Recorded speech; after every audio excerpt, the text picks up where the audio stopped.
Hey y'all, how you? I forgot one thing. Hello, welcome. Hi Double Dog. Hi Thievin. Hi again. How are you all doing? Woof meow. Hi. Hello. Precious Purpose time. Precious Purpose time. Okay, hold on. Let me just fix this real quick because I was not meaning to stream with this model. We just needed it for various reasons earlier. But don't worry. We'll just go right over here. We'll go right over here. God damn it. Come on. Okay, yeah, there we go. Back to normal. Made some halfway decent fried rice earlier. That's good. Always lovely to know. And by the way, Double Dog, just so you know, you have never seen the full intro because that has never actually been played. That we are debuting.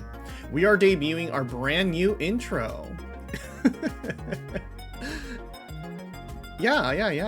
We're okay. How are you doing? Yeah, no. So we. Oh, and hey, Soda. We're doing okay. How are you? But yeah. So the story is, Neon. Neon made a extended version of our intro music. And we had actually completely forgotten that it exists. So this entire time, we've been using the wrong version of our intro song. It was a minute shorter than what we actually had. So we took it upon ourselves to figure out how to use the full 3-minute intro song. And that is the result of what you just watched earlier. It is exactly the blood, sweat, and tears of roughly about maybe 3 weeks or so of us mulling over what to do. Initially, what we really wanted to do was sort of like the Monster Hunter loading screen. But the vibes of the song were so different that we realized it didn't quite work as well. And also, like, it got kind of repetitive. I mean, it's not that repetitive, but it's also, like, it's fine. And also, I mean, it is an intro song, right? It's like a stream intro thing, so it's not supposed to be, like, a thing that people watch, right? It's just there as filler. Wow, thank you for head pats. Now lunchtime, house not have lunch food. You can eat bread or rice or ramen, but you make. What are you making? 何作ってるの？まあご飯でもパンでもラーメンでもとにかく何か美味しいもの食べてね。まあ食べれたら、もしちょっと何もなかったら、まあまずいというか気まずいかもしれないけど。And so yeah, like far as things go for us, we were just like, okay, what can we do? Bread. Okay, bread sounds good. Bread is a good choice. But yeah, we wanted to make something nice. We always go a little bit. We're a stickler for aesthetics, and so we wanted to make a video that really works. Feels like something people are excited to watch, or something, We're waiting on one quick thing. Ironically, we are waiting on a logo from Neon Shutter so that we can add in his logo in the credits so that I can make it look a little bit more spiffy. But aside from that, I think we are pretty much done. That's why we premiered the new intro today. Make hot chocolate bread by toaster. Oh, that sounds lovely. Is it like chocolate? Like, is there chocolate in the bread, or are you slathering chocolate on the bread? Like it's like a butter. Either way, that sounds lovely. We're not much of a bread person, but we do like our sourdoughs and other like hard exterior, soft interior breads. And we don't even like toasting them too much. Like we as long as we have bread and it's like a little salty, you know, has that little salty taste, that's all we want. We can eat bread without butter, honestly, which might be a crime for some people, but you know, we do put butter on bread usually though. It, you know, it's good. Hi Tara, welcome. Yeah. So yeah, we, you know, do you, okay, like as far as butter and bread goes though, do you put butter and jam on your toast? Because we're like, okay, we don't particularly like the butter and the jam mixing. Maybe it's just us, but like if we butter the toast, we're just gonna eat buttered toast. If we have jam, we're just gonna put jam, and it works for us. Putting both on feels like a little bit of overload, you know? It's like butter and jam sometimes, butter and honey, yes. Honey is also really good, especially like on a thick toast. Thick toast, butter and honey, oh my god, that is probably the best combination of bread eating you can possibly do. Beautiful combination. It's been a while since we had, we did buy honey on our trip to Yosemite. Maybe it's time to break out some toast. Maybe it's time to go to the bakery, get some toast. Get the thick toast. Get the unsliced loaf of milk bread and slice it at home to be at least 1.5 inches thick. Cut a little, you know, slit in the top. Nestle a piece of butter in the slit. Put it in the toaster. Toast for a good amount of time, just so that it gets browned. You know, just toasted. And then drizzling some honey on top. Oh man, that sounds absolutely lovely.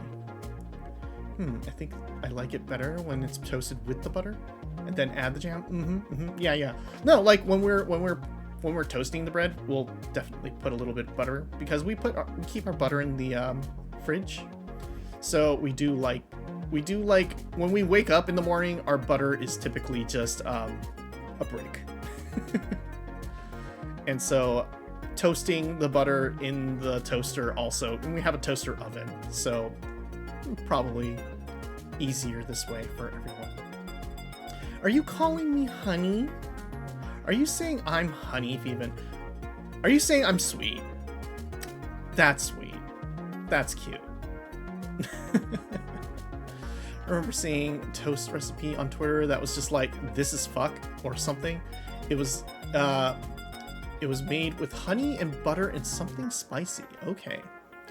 That sounds, you know, like a chili jam. That sounds, you know, like I know there's people who do chili jam as well, and that's lovely.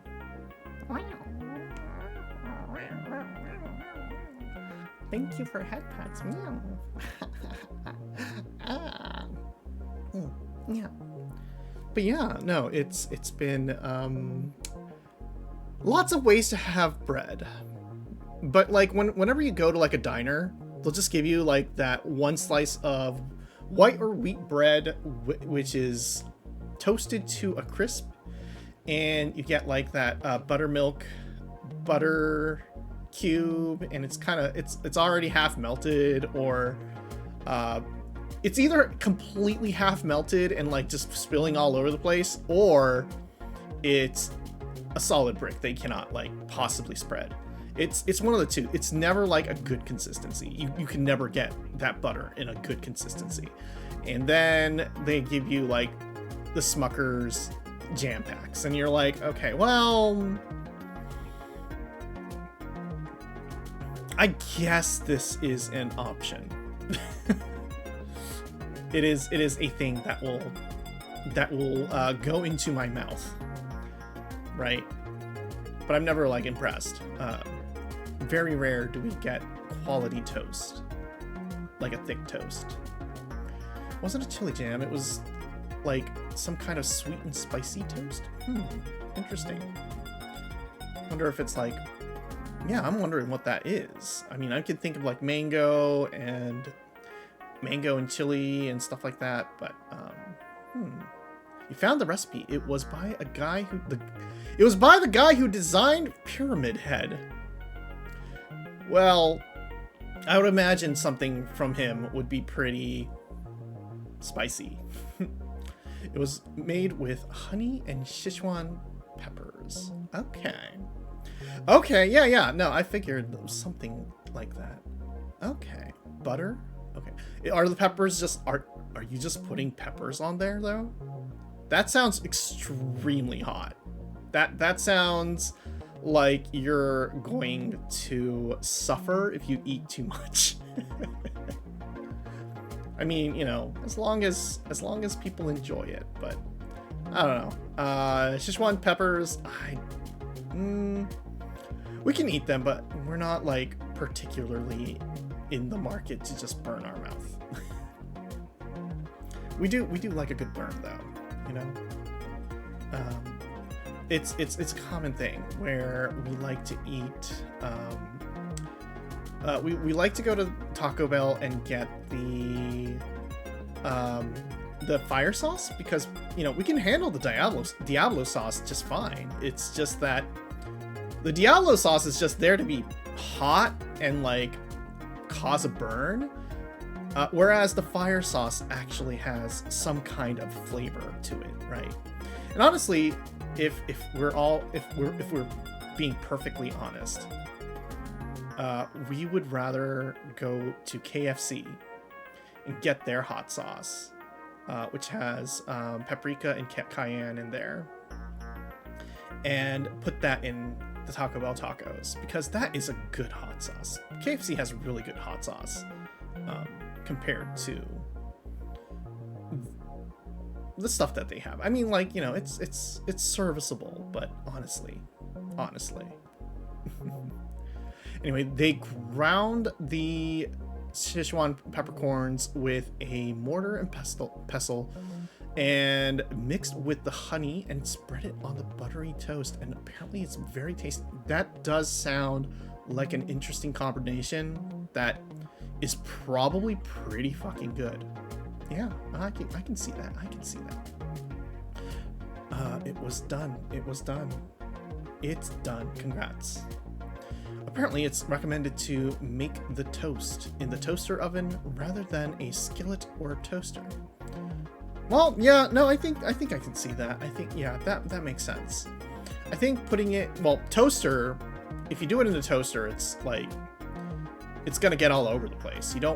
I don't understand, I would hope not, but I don't think anyone would put toast, or anyone would butter a toast going into an upright toaster. That sounds dangerous and quite messy. And then a skillet, sure. Like, well, if you're gonna put toast in a skillet, once again, I think it's like more of a, if you're dousing your toast in butter and making like, I don't know, if, you know, French toast or something along those lines. Unless you're doing that, it feels like it's probably better to just use a toaster oven. And I know that that's me just saying, well, why don't you own a toaster oven? And yes, actually, I'm just saying, why don't you own a toaster oven? Because, you know, you can, if you have a toaster oven, you can also just use it as an oven, right? I think it's a much more versatile thing to have than a toaster, like an upright toaster. Because honestly, slap anything into a toaster oven, an oven, and it can warm things up. But a upright toaster can only do one thing, and it's toast a bagel and or some regular sandwich bread, and that's boring. That's so boring. Convenience store bread is very tasty. Yeah, okay, I like kashipan. I like meronpan. And like when we're in Japan, our uncle always has a bottle of milk and a kashipan, like a dessert, like a candy bread for breakfast every single day. That is his breakfast. And we also end up eating the same thing because we're staying at his house and everything. So it's like, okay, well, I guess that's the thing. And so it's grown on us. I feel like American like breads are sometimes lacking, and like they're a little too dry for us. But when you're in Japan, oh man, convenience, like even the convenience store bread is just the right consistency of moist and nice. I like that bread. He also has a second toast recipe involving marmalade and ice cream. That sounds decadent as well. That sounds lovely. See, speaking of combining fast food places, as a kid, you sometimes got rotisserie chicken and biscuits from Boston Chicken, but their fries and potatoes were Garbo, so you got potato wedges from KFC next door. That, yeah. KFC potato wedges, also primo. Primo. Absolute primo. I think the only thing about KFC that, like... Well, actually, no, like, I don't have anything against KFC at all. I think it's more just the notion of going into a KFC always feels like you're walking into a wall of oil. And so, it's completely bad for you. But man, even that powdered mashed potatoes that probably has no content whatsoever, like even that stuff is good. It just works. We used to not like the coleslaw, but like, you know what? These days, we like the coleslaw. It's good too. We like everything. We're not a picky eater though. Let's see. So the base recipe is called Fuck Toast, and the second version is called Vanilla Orange Fuck Toast. Okay. Yeah, sure. Fuck Toast. That sounds lovely. Or those air fryer beans? Just do your toast in them. Yeah.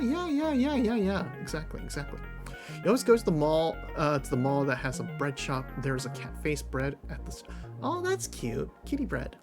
Nickelpan. That's cute. Okay, so when I was in Japan...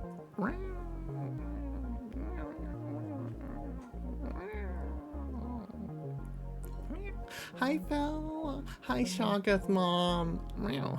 Let's see. So when we were in Japan, there was a person who came around in a truck or a van, like a Sprinter van, and they would sell melon pan out the back every Wednesday, and it was like, hello, it is Wednesday, my dudes, and I would go to the local supermarket, buy some melon pan, and like, I mean, technically, I guess I should have gone in and gotten groceries too, but no, I was there for the melon pan. I got the melon pan. I would eat one right there. It was terribly impolite to eat there, but you know what? No one's gonna stop me. I'm an American.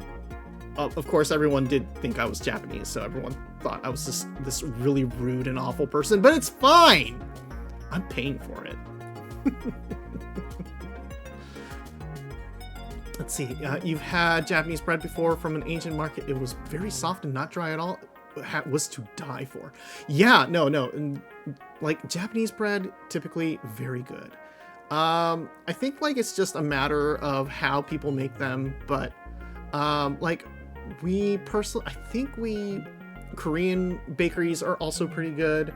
And then, like, for, like, not to be mean, but, like, the, what is it called? Like, the 86 Degrees Bakery, or, 41 Degrees? I think it's 41. Something like that. The Chinese one, the Taiwanese one. I feel like they're a little bit too dry. But I think it's just made in a... Like, culturally, this is how folks enjoy their bread, and it works best for them. And everyone's slightly different, or you're used to something slightly different. So I'm just used to, like, really, really dry breads. or moist breads rather than the dry ones. Wow. Let's see. Hi, jobbers. Hello. Thank you for the head pats. Everyone's head patting me. That's always a joy. It's always so good to get head pats. Let's see. Better than than walking into a prison visiting room. Look that modern McDonald's went for. Yeah, I haven't actually been inside a McDonald's in probably. How long have we not been in a McDonald's? Gosh, okay. Yeah, we actually probably haven't been to a McDonald's, like inside a McDonald's, for 25 years? Honestly, yeah, I think we haven't been inside a McDonald's in 25 years. We have McDonald's, we just go through the drive-thru. Mostly because we just stopped going to McDonald's when we were little, and then we only recently, like since the pandemic, started going to McDonald's for their drive-thru. And besides that, beyond that, we actually don't eat much McDonald's. So anyway, meow, hi yo. Also, really do enjoy Mexican sweetbread. And like, oh, the conchas. Yeah, the conchas are also good. When does Chiaki sell Chiaki face bread? When we finally get a marketing deal and there is a bakery that will make Chiaki style bread. Yeah. We will guarantee 1 piece of cat hair in every single roll, or your money does not come back, because honestly, you want bread without cat hair, but if you get it, we're not giving a refund, okay? Anyway, yeah, conchas. Okay, so yeah, like also, so like Mexican bread also has like that melon pan like thing. That's really, really good. There is a market nearby us that sells that stuff, and we really want, you know, we just haven't been going there, mostly because there's no reason for us to go into that strip mall anymore. But it used to be like our stop for little Mexican breads and desserts. We always pass by it. But it's like on our way to Costco. And it's like, okay, well, if it's on our way to Costco, we don't want to buy bread before going to Costco. And then when we're coming back from Costco, it's like, well, we got like a freezer, like we have freezer food in there in our car, and we don't want to stop and get more shit. So it's like, oh god, we got to get home. There's no time for bread. We used to go to that store because like there was a pretty nice Korean market there that we shopped at for like kimchi and stuff, but like unfortunately the big corpo Asian market, Ranch 99, is way cheaper, so we go get our Asian groceries from there now instead. And so like technically we should be going to local shops, but hey, sometimes you just gotta save money, right? And food is one of those things. Let's see. You haven't been to one in like a decade, then stopped in for one to grab some fries and wait indoors for a bus. It was surprisingly how different it looks and how depressing. Oh no, that sucks. I'm guessing that's McDonald's you're talking about. You know, I missed like the 90s aesthetics for like Burger King and Taco Bell. Like that was peak design. That was peak design in terms of like fast food. It was exciting. It's designed to make you feel like you're in an active place. You're there to eat and then get the hell out. You know, that's great. That was perfect. That was a perfect aesthetic for those things. And now everyone's like, well, now we're a cantina. It's like, no, you're not. There's a ton of bakeries in your area that sell conchas, and recently they've been making mini conchas and giant size conchas. That sounds good. Oh, now we want conchas. And a churro. And a hot dog. maybe we'll go to Costco. Costco is still open for 2 hours. Hey, chat, would you be mad if we put up the BRB screen and then just drove over to Costco and bought ourselves a hot dog, and then also got some conchas from the Mexican market that's nearby, and then also like forget about stream because we're gonna be eating, and then we're gonna like totally forget that we were even streaming in the first place? Only if you bring back some for y'all. No, those are my conchas and hot dogs. Anyway, the mini conchas are like Oreo sized. Holy shit, that's small. Great for dipping in milk, but I dip regular conchas in milk too anyways. Okay. No, that's a cute idea. I like that. That's a great idea. Bring back the bisexual taco. Yes, the bisexual non-binary, the bisexual Taco Bell and the non-binary Burger Kings, you know? Gotta get 2 hot dogs while you're there. Make it a frat dog. No. I mean, okay, it's only gonna be $3, so that's true. Go live large. Bring me back some conchas and I'll forgive you. Okay, maybe we'll go, if we ever go on a run, we'll buy a bunch of hot dogs and a bunch of conchas. You go outside? Okay, have a good day. Enjoy your, hope you're enjoying your lunch. And if you're done with lunch, hope you're enjoying your lunch hour. Hot dogs are a goal. You went to the 90s style Taco Bell and BR chat once. It felt nice. Did you know that those things used to be real? There used to be like real Taco Bells that looked just like that. Like they really existed. There was a 90s Taco Bell in your town, but now it's a Popeyes. Is it a 90s Popeyes at least? Or is it now like not even? There was a 90s Taco Bell in our place, but it was yeah, I mean it existed, and then it got updated to the new one, the new look, the modern look, at least like the mid 2000s look, where it wasn't quite 90s, but like also a little bit more modern, and it doesn't look great, but the good news is, when they updated it, they put the drink machine outside, or, well, yeah, all the drink machines in Taco Bells typically are inside in the customer area. But basically, they added Manzanita Sol into the machine. So win right there, you get to have apple soda, which is nice. We like that. Manzanita Sol's slightly rarer as far as soda flavors go. It's worth going there for.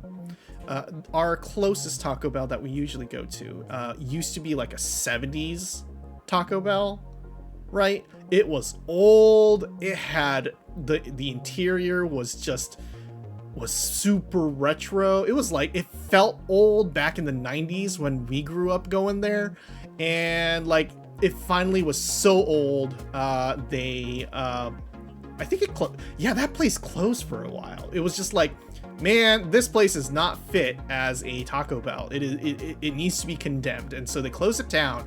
And then like magically, like 5 years later, it just suddenly became a Taco Bell again. But this time it was like the modern, like current 2010s Taco Bells. And it just feels completely different. And I mean, sure, it's fine. It's fine, but you wish it was better, you know? Let's see. Doopa-doopa-doo. Got the D95 version after you graduated from high school. Oh, that's sad. That's sad.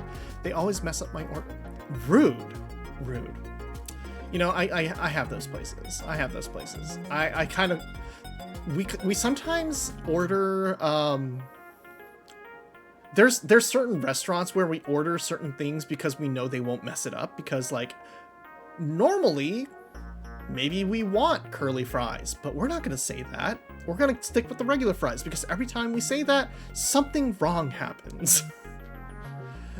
Let's see. The only classic fast food chain to retain its interior design is Waffle House. The brawls are timeless. You know, when the fighting is part of the decor, it's true.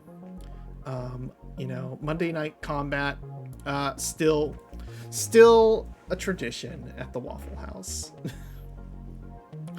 Lovely. Anyway, you know, a number of you are here, so we're gonna. Okay, so I know that we're here to play a video game, but before we do that, and we got completely sidetracked with talking about Taco Bells and toast and conchas and everything. But okay, hold on. We made a brand new intro video, and we played it earlier, but I mean, like, people trickled in since then. Do you want to watch it again? If you know, do y'all want to watch the my blood, sweat, and tears from the last couple of weeks or so? Because we worked really hard on it. Yeah. Okay. Yeah, no, it's we worked hard. We want to show it off. It's great. Okay. Yeah. Okay. Here you go.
See, that's it. That's 3 minutes. 3 minutes, and with the full version of our intro from Neon Shutter, it's beautiful. It's wonderful.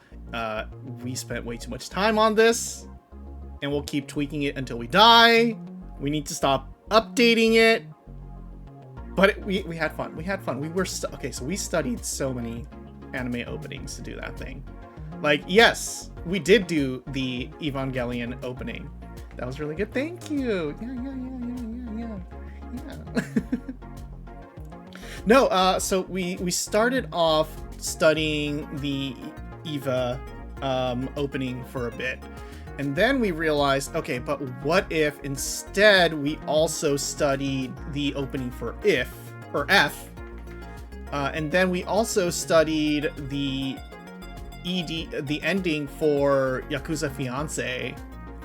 And also, like, overall, we just spent a lot of time just staring at anime OPs and EDs and just thinking, like, okay, how are people fitting things in? How are people organizing their information to look good and be functional as a credits, a conveyance of credits, but also be entertaining.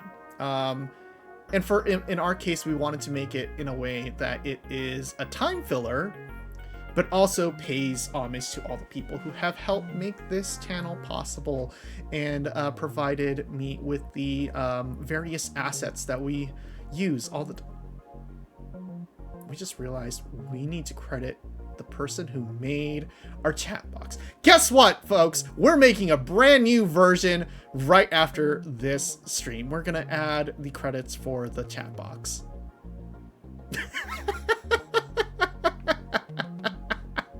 It's never over. She was so normal. What do you mean? What do you mean so normal? What do you mean so normal? What do you feel we were a lot? Were we doing too much? It's fine. Don't worry about it, okay? We're excited about it. We like making things. We like making weird little projects and investing way too much time, okay? And there's no deadline, so we're never gonna release. We're never finishing anything. It's just how it is. Anyway, we spent a good half hour plus of us just yapping, and perhaps you wanted to actually watch us play a video game. Who knows? I don't know. I'm not here to judge, but yeah, we'll load. We have Highway Blossoms just like sitting on a screen off screen, and it's just there, and you never knew. You never even knew. Re-debut for the opening incoming. I mean, we're just gonna add text that credits the opening or the chat box. We'll wedge it in somewhere. I'm sure we have somewhere that we can fit it in. Also, like, probably make a few edits because we realize that the chat box is in the way for some of the for some of the credits. So it's worth probably making things a little bit more legible. See, these are things that you learn while after you put things into to action. Before that, you're just thinking, this looks great. And then you realize, oh no, there are problems. So anyway, yeah, OP Stream Intro 3.0 will be debuting in the next stream. Please watch out for it at Chiaki747 or twitch.tv/Chiaki747. That is right here on this channel. Stick around. But in any case, let's play Highway Blossoms as well. I don't actually know what this game is really about, aside from the fact that it's about lesbians, I guess, and the desert. Who knows? It's something about the gold rush, I guess? Yeah? Cool.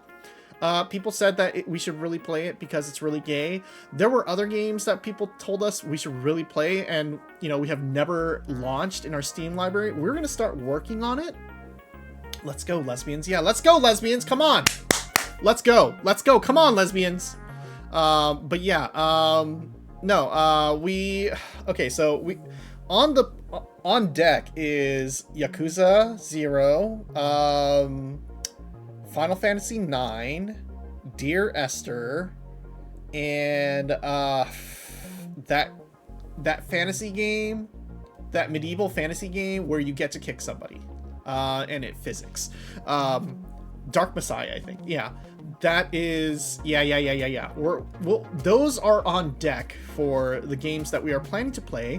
I felt Dark Messiah was gonna need a little bit more extra energy from us. as did some of the other games.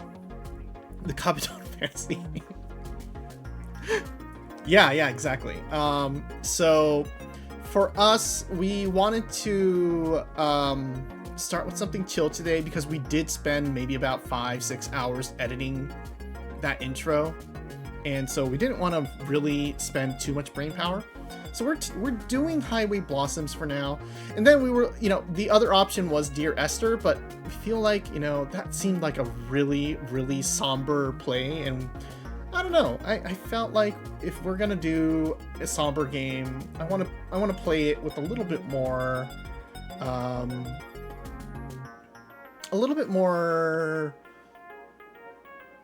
being a little more centered with ourselves. Right now, we're a little bit haywire, so. Why would you play Dark Messiah? Why? Because several people yelled at me to play it. And we have no intention of playing it. But enough people kept saying, no, you gotta play it, that we'll give it a try. We will give it the college try, okay? Like, yeah. Oh no. Oh no. It's okay, Shog. You're gonna enjoy it. I'm sure you're going to enjoy it, because we're going to be suffering. We've already had enough misery. Exactly. No, yeah. We figured, maybe some lesbians in the desert is a good way to go with this. Cap off the week, because we're not streaming tomorrow. We gotta go look at some trees tomorrow again. Our life consists of many opportunities to just go look at trees for some reason. I don't know why, but we do. In any case, let's game. Okay, so first of all, I cut the music because obviously you want to hear me. And it was gonna cut in all through the time that we were playing this game earlier. So here we go. There we go. We have English, Russian, Chinese. We're gonna stick with English. Text. Wait for voice. Sure. Sound. Master volume. Okay. Voice sustain. Voice emphasis. Additional characters. Tess, Joseph, Mariah, Marina, Amber's volume. Okay, so I'm guessing Amber is us. I see. We do these. Okay. I'm guessing there is narration. We'll definitely read the narration. Maybe we'll set Amber down and we'll read those lines. But I'm not sure. Like, unless people have any feelings about who is super, like, worth listening to or something, we're happy to figure that out. But yeah, we'll do Amber's voice for now, and if people are like, no, Amber's like the best, like, okay, sure, we'll switch it out. We'll switch it. Let's see, we did all that. That's fine. General accessibility, dark theme, that's fine. What's light theme? Actually, I don't want to know. Sound, music cues, sound cue. No, that's probably fine. This is probably all good. Yeah, okay. Return. All right. I think that about covers it. Let's start the game. Hell yeah, we got our first Chibo. Participation trophy. That is a photo of a cactus. Oh, Josh Kaplan. Lovely. I don't believe we've ever played anything by Scion. But it feels like we know that name. Let's see. Okay. Mondonator. Lovely name.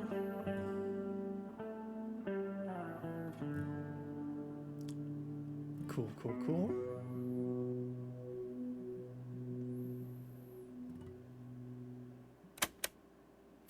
The music ends. The cassette clicks to a stop. I guess we're driving and getting right into it. I've listened to it so many times. I've even memorized the placement of the static from the song's original broadcasts. I'm worried the deck might eventually eat the tape, but it never happened to him no matter how many times he played the damn thing, so I'm not too scared. It used to drive me crazy. Crazy? I was crazy once. Every day, he played it over and over again. Sure, he would throw on something different after a few loops, but soon enough he'd switch back and the cycle would repeat itself. Sometimes I think he would do it just to mess with me. I would be in the back, in bed, smothering a pillow over my head to block out the music. He would just turn it up louder, even during all-nighters. That was so like him. And near the end, when we had to finally settle down, he was still pulling that kind of crap. I'd come home from school sometimes, and the police would be at the door because the entire block had called in a noise complaint. He said it was because he was hard of hearing, but I know he did it just to get a rise out of all the old grouches who lived nearby. And I think that was his worst fear, ending up just another bitter sack of bones. So he did everything in his power to be the exact opposite, right up until the end. Of course, that meant I would always deal with the fallout. I can't imagine what the neighbors thought, seeing a little girl go door to door, apologizing because some old man decided it would be funny to put plastic flamingos all over their award-winning lawns. I can't help but smile just a little, even if it does hurt. Hi, Stout. Welcome, welcome. We're just getting started. I take a sip of my coffee. Outside, a heat haze shimmers over the never-ending oceans of sand. So much desert. Even Roswell was just rock, sand, and a few shacks. All alien-themed, of course. Didn't see any UFOs, though. I'm not used to how dry everything is. Even with the AC on, high enough to rip off my eyebrows, I'm still all sweaty. Guess that's what happens when you laze around in snowy Colorado for a decade. In that regard, the desert is a nice change. Of scenery. I don't exactly hate it. New sights are nice, especially since his health didn't allow him to do a lot of traveling when I was a little girl. I could see myself getting used to this. Well, maybe in another 15 years when I have everything paid off. Ugh, damn it. Damn it, Amber. Snap out of it. You can worry about that later. This isn't your trip, so stop being so selfish. I push the eject button. Cool, we got an item. I take the tape out and look it over, probably for the 20th time today. Years worth of brown stains and greasy fingerprints are smudged all over, making it feel grimy to the touch. It still works like a charm, though. There are more cassettes in the glove compartment, a mixture of mine and his, mostly his. I would just play one of those and get it over with. My hand gravitates towards the latch. It would be okay, right? No. I snatch my hand away from the latch and flip the tape over. Once again, I find myself staring. With a sigh, I stick it back into the deck. I reach toward the play button, taking another look to see if the road is still clear. Like always, it...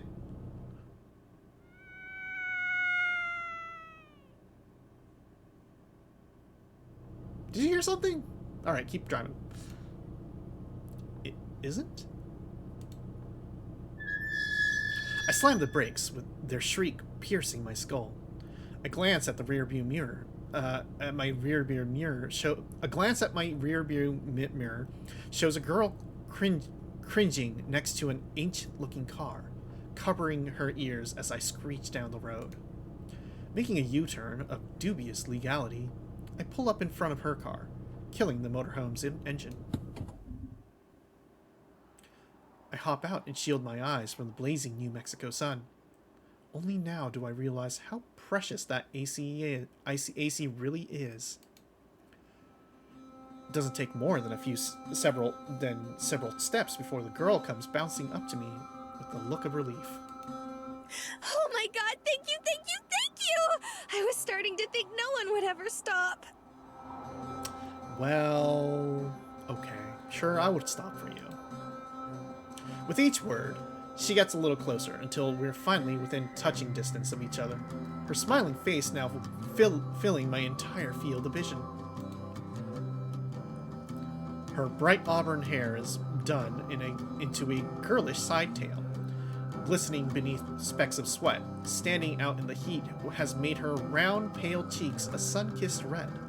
But she still looks put together, like the desert would sooner melt her than do any real damage to her looks.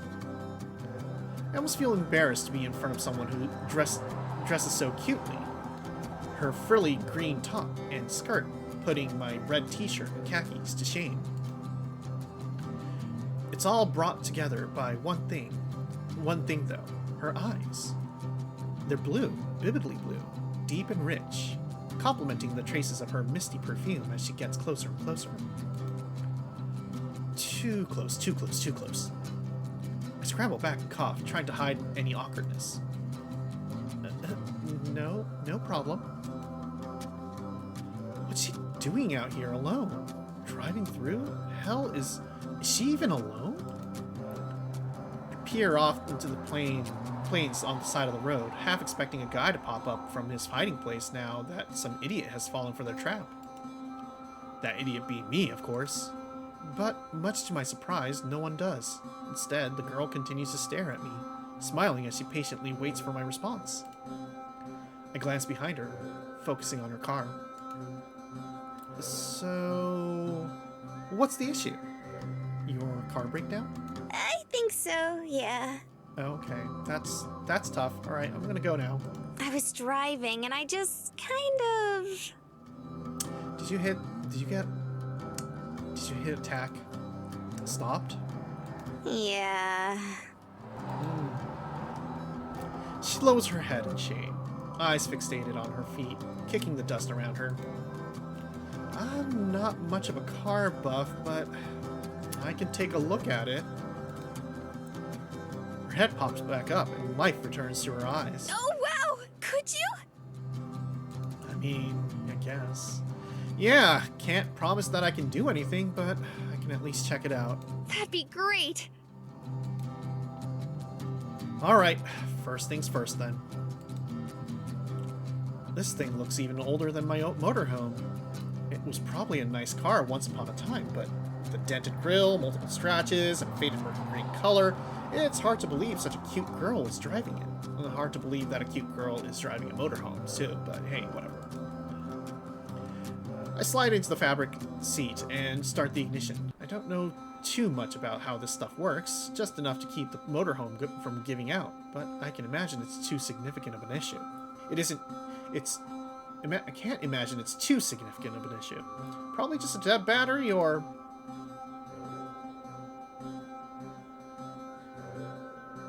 no gas. A single car passes by, cooling us with a refreshing gust of wind, sprinkled with dirt and sand. Is something wrong? Is this a joke? Oh no, did I break it? No. It's just out of gas. What? No way! Dad said I should have filled up before I left. Ma'am! Is she for real? Why is this girl in the middle of nowhere by herself? As if trying to force all the ideas into the center of her brain, the girl grabs her head and whines under her breath.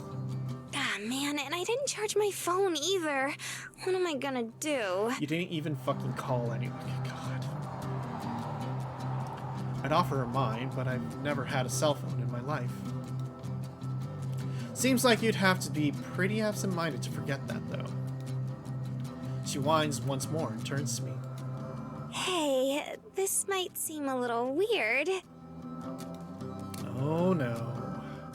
but could you take me somewhere nearby so I can get some gas? And what do you know? She actually did it. How long did you say you've been stuck out here? I don't know. A few hours, maybe? I've been trying to wave down everyone who drives by, but you were the first to stop.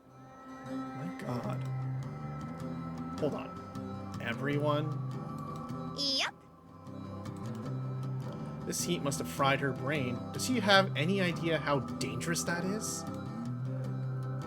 That's probably not a good idea, you know. She cocks her head to the side and gives me a look of genuine curiosity. Like it wasn't obvious or something. Huh? Why? Well, you know. Cute young girl alone in the middle of the desert. It's just asking for trouble. But you're a cute young girl alone in the middle of a desert. I'm not trying to flag anyone down on the side of the street. But what? Her comeback takes me off guard, and I turn away a little, avoiding eye contact. Yeah, but that's different. A smile returns to her face, the same bright one that she showed me when I first pulled over. I'm still avoiding eye contact, but she leans over to the direction I'm looking and continues to smile. So, do you think you can give me a ride? Sure. I don't know. Please! It shouldn't take very long. And who's gonna pay for the gas of me driving you back out here? This girl, it's like she didn't even listen to what I said. Still, better me than some psycho. Besides, it's not like a small detour will make me late or anything. I guess it's fine. I'm not in too big of a rush anyway. Before I'm even finished, she's springing off the ground, bouncing to the motorhome. Hey, wait! But it's already far too late, as she somehow made her way into the motorhome before its owner, even finding the time to give me a small wave from the passenger seat. I heave a heavy sigh, rubbing my temples as I climb back into the driver's seat. The key is still dangling in the ignition. I wrench it around and the motorhome roars to life, forcing a surprised squeak out of the girl. By the way, my name is Marina. Thank you so much for helping me out. Amber, don't mention it. Careful not to hit her car. I back the RV up and turn it around, sending us in my original direction. I reach for the play button on the cassette player, finally giving in to temptation, but Maria starts up again. Why aren't we going the other way? Wasn't there a station a little ways back? It was more than a little ways back. I saw a sign a few miles ago that said there was a station not too far from here, so we're going there. Oh wow, I didn't even see that. You're really observant. Yeah, that's what happens when you know how to drive. Yeah, or you're really oblivious. Not really. Silence falls between us, the roaring of the engine and swishing of the wind from outside being the only sounds. I take that as my cue and reach for the cassette player once more, finally give... How do you even drive this thing? It's huge! Well, you know, it's the same as driving anything. Marina spreads her arms out like an eagle, unfurling its wings, almost booping me in the head in the process. I clear my throat and grab her arm out from the air, gently placing it on her lap. It's not that bad. You get used to it. She tilts her head to the side and gives a light grunt as if saying, "That's so," and we return to the silence of before. Welcome back. Again, I reach for the cassette player. So what are you doing out here? Are you going camping? Seems like what you're doing is fun. Oh my god. I take a deep breath and hold it on as long as possible before letting it out. Just traveling. What about you? Why are you out here? Oh, well, it's kinda silly. She scratches her head and lets out an embarrassed laugh before starting at her feet. She quiets down and, surprisingly, stays quiet. Well, looks like that worked. I reach for the cassette player one last time. I stop for a moment to look at the glove compartment, and then Marina, who looks lost in thought. Finally, I press play.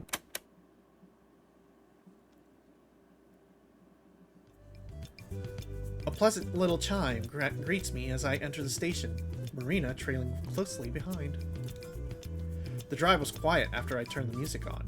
Turning the tables on her and asking what she was doing out there seemed to throw her off. I didn't mean to come off as cold. As I did. It's just been ages since I had a conversation beyond accepting some half-hearted condolences. Though, to be fair, I haven't really wanted to hold one. The guy behind the counter is busy ringing someone up, so I set out in search of a gas can. The store is one of those big mini-mart places made specifically for travelers. It's surprisingly clean for a place surrounded by sand. Every corner has an unnatural sanitary shine, accompanied by the scent of citrus cleaning product. Hey, they have cola flavor here! Great for you. I turn and find Marina clutching the slushy machine, her eyes widen like a cat's when tempted with yarn. Are you saying that you come from a place with no cola in the slushy machine? That's... Girl, I'm sorry. I'm sorry, girl. Don't most gas stations have it? She shakes her head. She doesn't take her eyes off of the machine. No, drop it. We can't take the soda machine with us. Oh no. All the places back home only had cherry and raspberry. When we got sick of them, we just had to mix them together. You know, that's true. That's how it goes. But... Marina finally turns to me, wearing a face of pure, concentrated sadness. I left my wallet in the car. Girl, how are you expecting to pay for the gas? Oh my fucking god. It's the saddest thing I've ever seen. Just looking at her, I feel my heart break. Wait a second.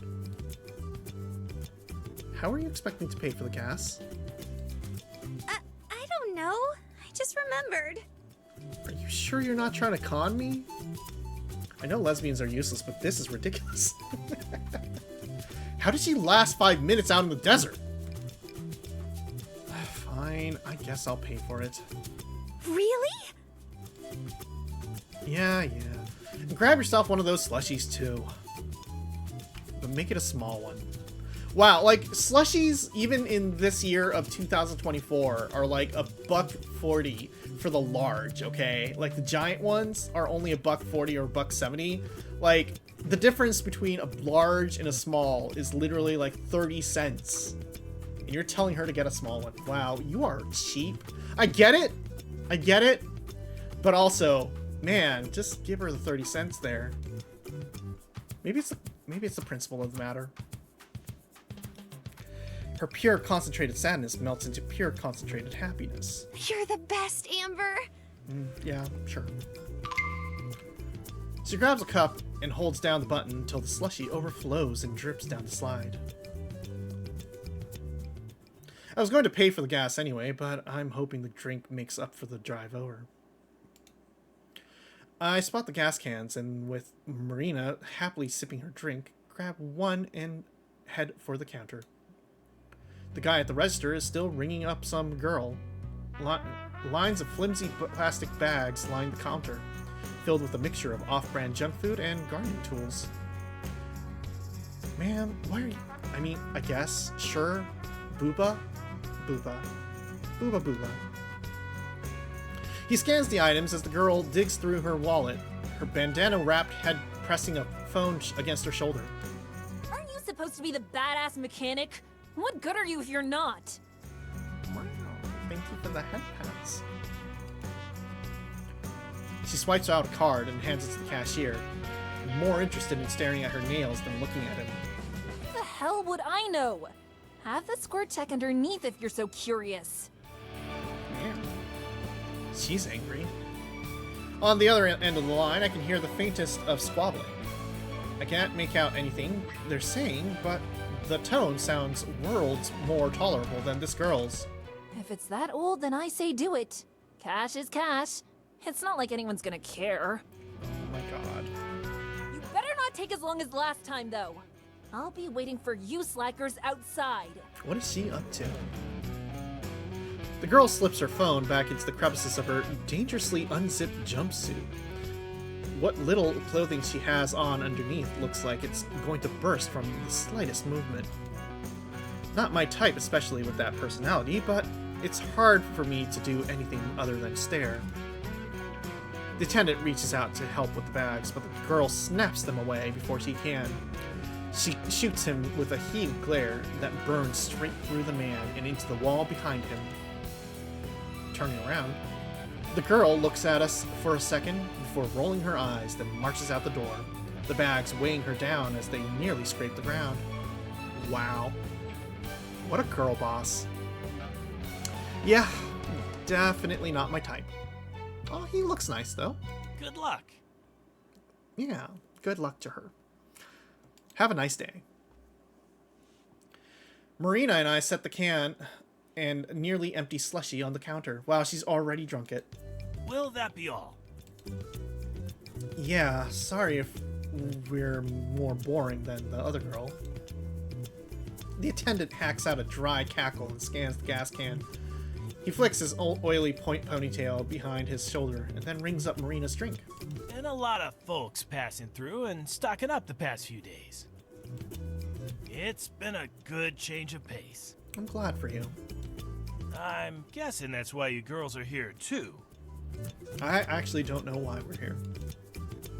Marina eases in towards the counter, nudging herself tightly between me and a rack. Her hands creeping over to the slushie. For what? I'm just heading out to California. If I don't end up driving myself insane first. You mean you don't know? Huh? The attendant freezes, forgetting about the scanner in his hand. Blinding red light beams from it onto my chest. Boop. About what? Why, the treasure. Is the treasure the lesbians we met along the way? Marina hands stop shy of grabbing the cup. Treasure? The clerk's chubby face morphs into a grin. You telling me that you girls haven't heard of the treasure in the journal? No, I haven't. I have. She has?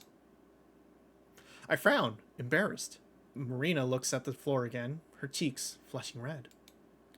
I guess she's always just this forward. Oh, well, I heard about it on the news. Mm-hmm. It's kind of why I drove down here. Mm.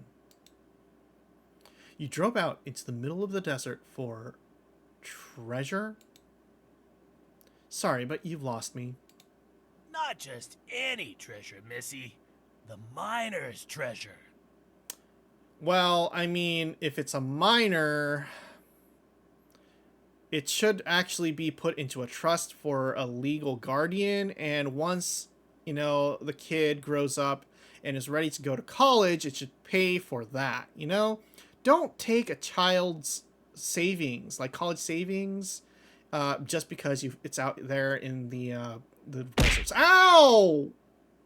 Why? I'm just giving life advice. Oh my god. What happened when the piano fell down the mine? A flat mine. That's terrible, Poggers. Okay. He says it like that should clarify what he meant. I stare at him. He stares back. If it's so terrible, why did y'all laugh? Because we laugh at everything. We laugh at the face of danger, and we laugh at terrible jokes. Marina sips the last dregs of her slushie. You honestly don't know. I honestly don't know. What is this miner's treasure? Not a clue. Are you going to change that? A little feisty, ain't you? Well, I do have main character energy. Also, Heimpoggers, welcome. Not really. Just have stuff to do. Fair enough. A little while back, some folks were going through all the trash in their garage. As fate would have it, they came across an old journal. Turns out the thing belonged to their great uncle. Or maybe it was their great grandfather. I don't know. Some dead old man. Okay. It cut him off with a cough. A polite hint for him to either get on with it or quit his yammering. Despite apparently knowing all this, Marina continues to stay focused with rapt attention. Sometimes her drink makes that annoying slurping sound again. Sorry. I'll try keeping it short. Wow. He's just trying to entertain you. He's in the middle of the desert. Let him talk. Anyway, Also give him after more flipping money. through it, they found out that he'd struck it rich during the gold rush. If he struck it rich, then wouldn't the family know about it? They'd have to be pretty well off, right? Oh, I can answer that. He went back home to Missouri without any gold and told all his friends he hid it. Oh. But now the slushie is all gone. Marina tries for one last sip, but all that sucked through the straw is air. She peers down into the cup and blows out a small sigh. No one believed him, though. No one believed him. I raise an eyebrow. If even this girl knows about it, then I must be more out of the loop than I thought. Well now, looks like Sister here has been doing her research. Okay. The attendant leans into the counter and smirks. Story goes, he wanted to eventually move his family out west and dig his gold back up along the way, but kicked it before he could. He slides his thumb along his neck and makes a cheesy sound effect to go with it. Marina giggles, but I just keep staring. The folks that found the journal ended up selling it to some hotshot publishing house. Now everyone wants to retrace his steps and find the treasure. The true treasure was the book deals we made along the way. Shipments have been selling like hotcakes. Just got ours last week. Oh, cool. Local history. No, it wasn't. A miner's journey. He points to a rack of identical books sitting by the door. A sign hanging above it reads, Treasure of the Desert, a miner's journey. Take part in the new gold rush. It was the goddamn sand. Yeah, that'll stick in people's heads. And people are really buying into this? Sure are. I've worked here for over 20 years, and never have I seen this many people passing through. Even the Banshee before you was here for some supplies and a journal. I see. Sure, okay, this is a hoax if I've ever seen one. And where is the supposed treasure? No one knows. Really? It's all scattered around the desert. They say the journal has hints to its whereabouts. Uh-huh. Marina, you said this is why you drove out here? Yep, that's right. But you don't really believe the treasure exists, do you? Sure I do. She pauses to think. At least, I want to. Everyone wants to believe in something. But wouldn't it be super cool if there was treasure? Wouldn't it be cool if I won the lottery? Yeah. Yeah, sure, it would be cool. But there's a good chance there isn't. And even if there were, do you know where to start looking? No, not really. I never got that far. I don't even have a copy of the journal. Ma'am, what the hell are you doing out here? She lowers her head, like she knows there's a good chance that what I'm saying is true. But I have to try. Do you have... Are you paying for college? Are you paying for your college loans? Is your mother sick? Why do you need the treasure? Her voice is soft and quiet, but there is a faint glow of determination. Thank you. Oh. A little water. And a little stretch. We need the treasure because of money. Yeah. We need to find another Shoggoth. I see. Well, we have a good Shoggoth right here. I'm gonna slap our Shoggoth mom and be like, this Shoggoth fits so many good memes. You wouldn't believe. She's out there with hopes and dreams. Yeah. Anyway, her voice is soft and quiet, but there's a faint glow of determination behind it. It makes me feel ashamed for scolding. But the idea that she dropped everything for treasure is insane. A trippy mom. To her credit, she did a little research, but that's canceled out by driving into the desert without a full tank of gas. She wasn't prepared at all. I mean, like, it didn't look like she had a car that's designed, you know, like, I don't think she brought any pickaxes or shovels or anything, right? The people who care about her must be worried sick. I barely even know her, and I'm worried.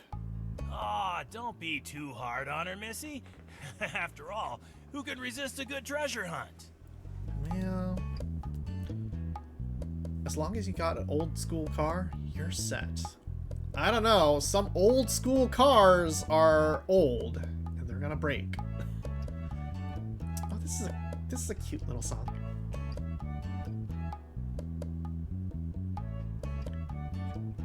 Okay, yeah. He looks to Marina and gives a big gummy grin, courtesy of his missing teeth. Break under all the fun. Break under all the fun we're gonna have. Uh-huh. Ain't that right, sister?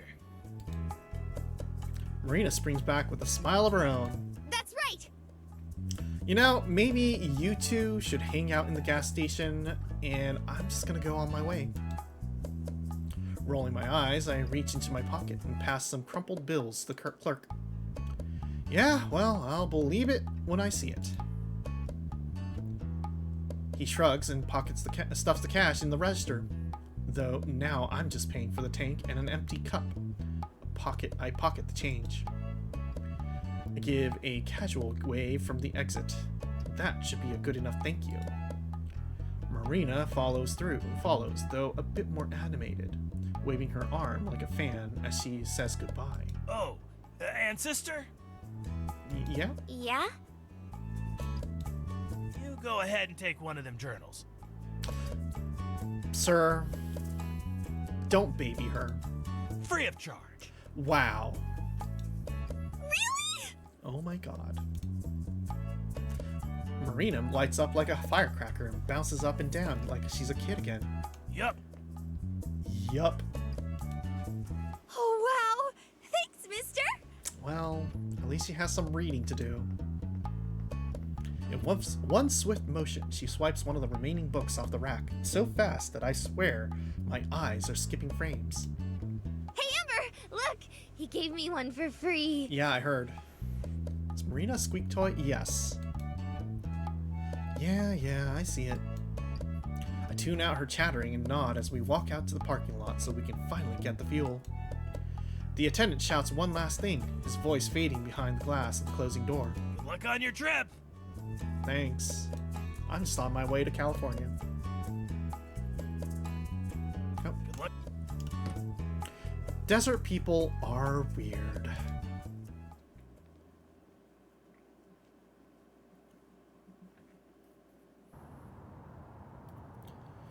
No way. Maybe it's further up the road? I can't believe it's gone. I can't believe it. it's gone. We could have just passed it. Oh, I know what happened. We weren't even away that long. How can it be gone? We stare at the empty space that once housed a certain ugly green car. I look in every conceivable direction, but there's nothing. Nothing but an ocean of sand and a never-ending stretch of road. Was it Toad? No, not out here. Not this quick.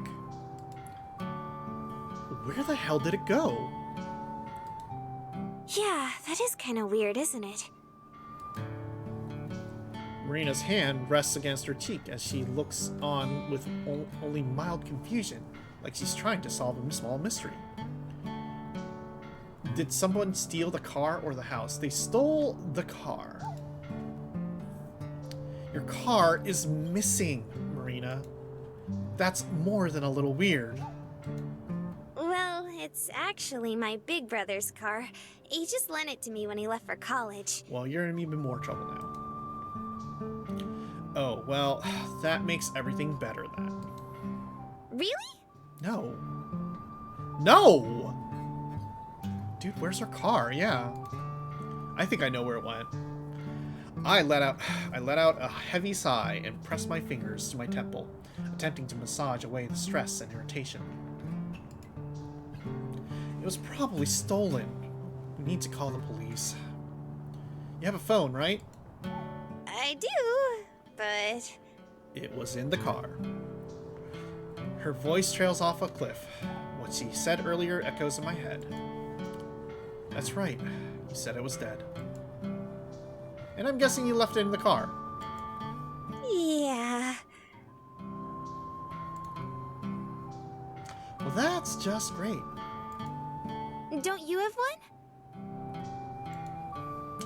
Nope. Never needed one. Afraid no one would call you? No, just never needed one. Not quite. I shield my eyes and look up at the dry sky. Its color has shifted to a glowing orange as sunset begins to settle over the distant valley peaks. It's going to get dark pretty soon. Don't worry, Amber. I would call you. Call me in bed. I can't just leave her.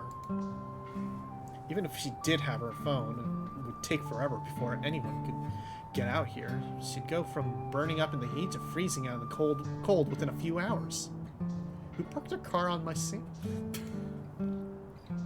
Plus, if there are people around who would steal cars, then there's no telling who else is out here. I can already see how all this will go down. She would be huddled on the side of the road, trying to keep warm. A pack of coyotes would be howling all around her, closing in. Then, from down the road, a starved creep would pull up in a trashy old pickup truck, open his door for her, and... oh, God. Amber's mother flipping sick there. Yeah. Hey, where are you from, if you don't mind me asking? Oh, I'm from Carlsbad. Carlsbad? The armpit of California? Yeah, you would be from Carlsbad. She pauses for a moment.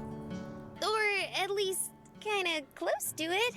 It's a little out of the way. You're from the boonies of Carlsbad, which is even more boonies than Carlsbad. Okay. That Carl is bad. Yeah, no, Carlsbad is, farmland. It's just farmland. It's just farmland. Carlsbad? You're from California? No, silly. Carlsbad, New Mexico. Oh man, that's an even smaller town. Like Montana? No, like New Mexico, I guess. Oh, right. Had me going there for a second. How far is that? Maybe 2 hours from here? You know, if you were out of gas, I was like, okay, maybe you had some shit going. You were running on like running on like a quarter tank of gas if that was the case. my god. She got to see the great Heisenberg? Maybe. Wow, you didn't get very far at all, did you? Marina lowers her head in shame. I never really seem to. Oh, poor child. 2 hours is about... I mean, like, okay, if we drove our car through the desert, straight through at highway speeds, we could probably do 7 hours with, like, a tank of gas, maybe? So, considering that, she was like on a third to a quarter tank of gas. Given she was driving a beater and it's, you know, probably not getting the best mileage, I'll give it a gimme and I'll say that she probably had like a third of a tank of gas, maybe 3/8. But like, you know, honestly, yeah, she probably, yeah,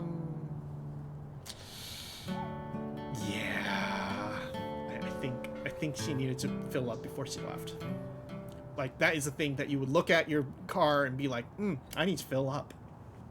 Anyway, though I'm not really one to talk, I've been on the road less than a day. It would have been gotten farther if traffic on the I-40 wasn't such a pain in the butt, or if I didn't pick up Marina. Hey, listen, you don't live too far away. If you want, I can probably give you a lift back home. I prep myself for an explosion of thankful energy and excitement. But there isn't one. Instead, she continues to stare at the ground, her hands now balled up in a fist as she fidgets ever so slightly. Something wrong?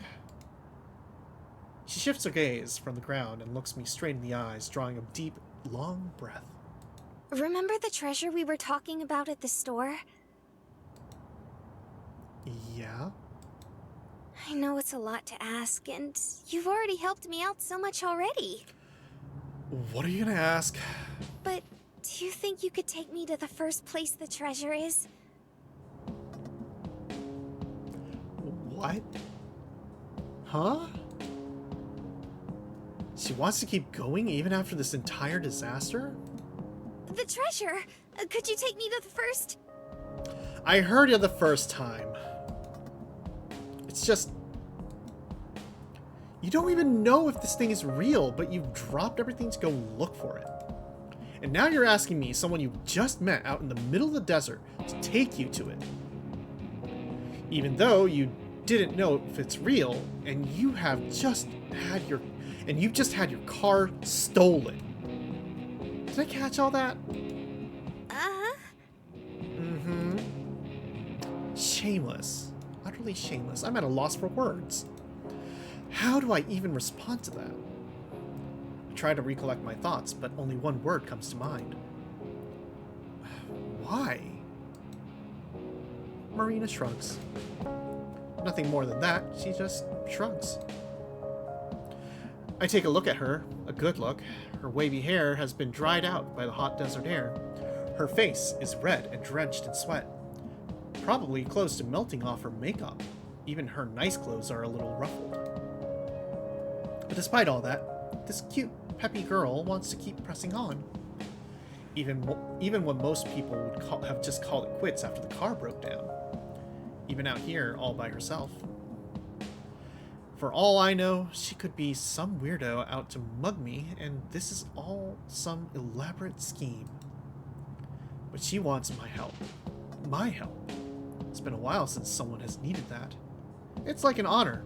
Do I deserve that?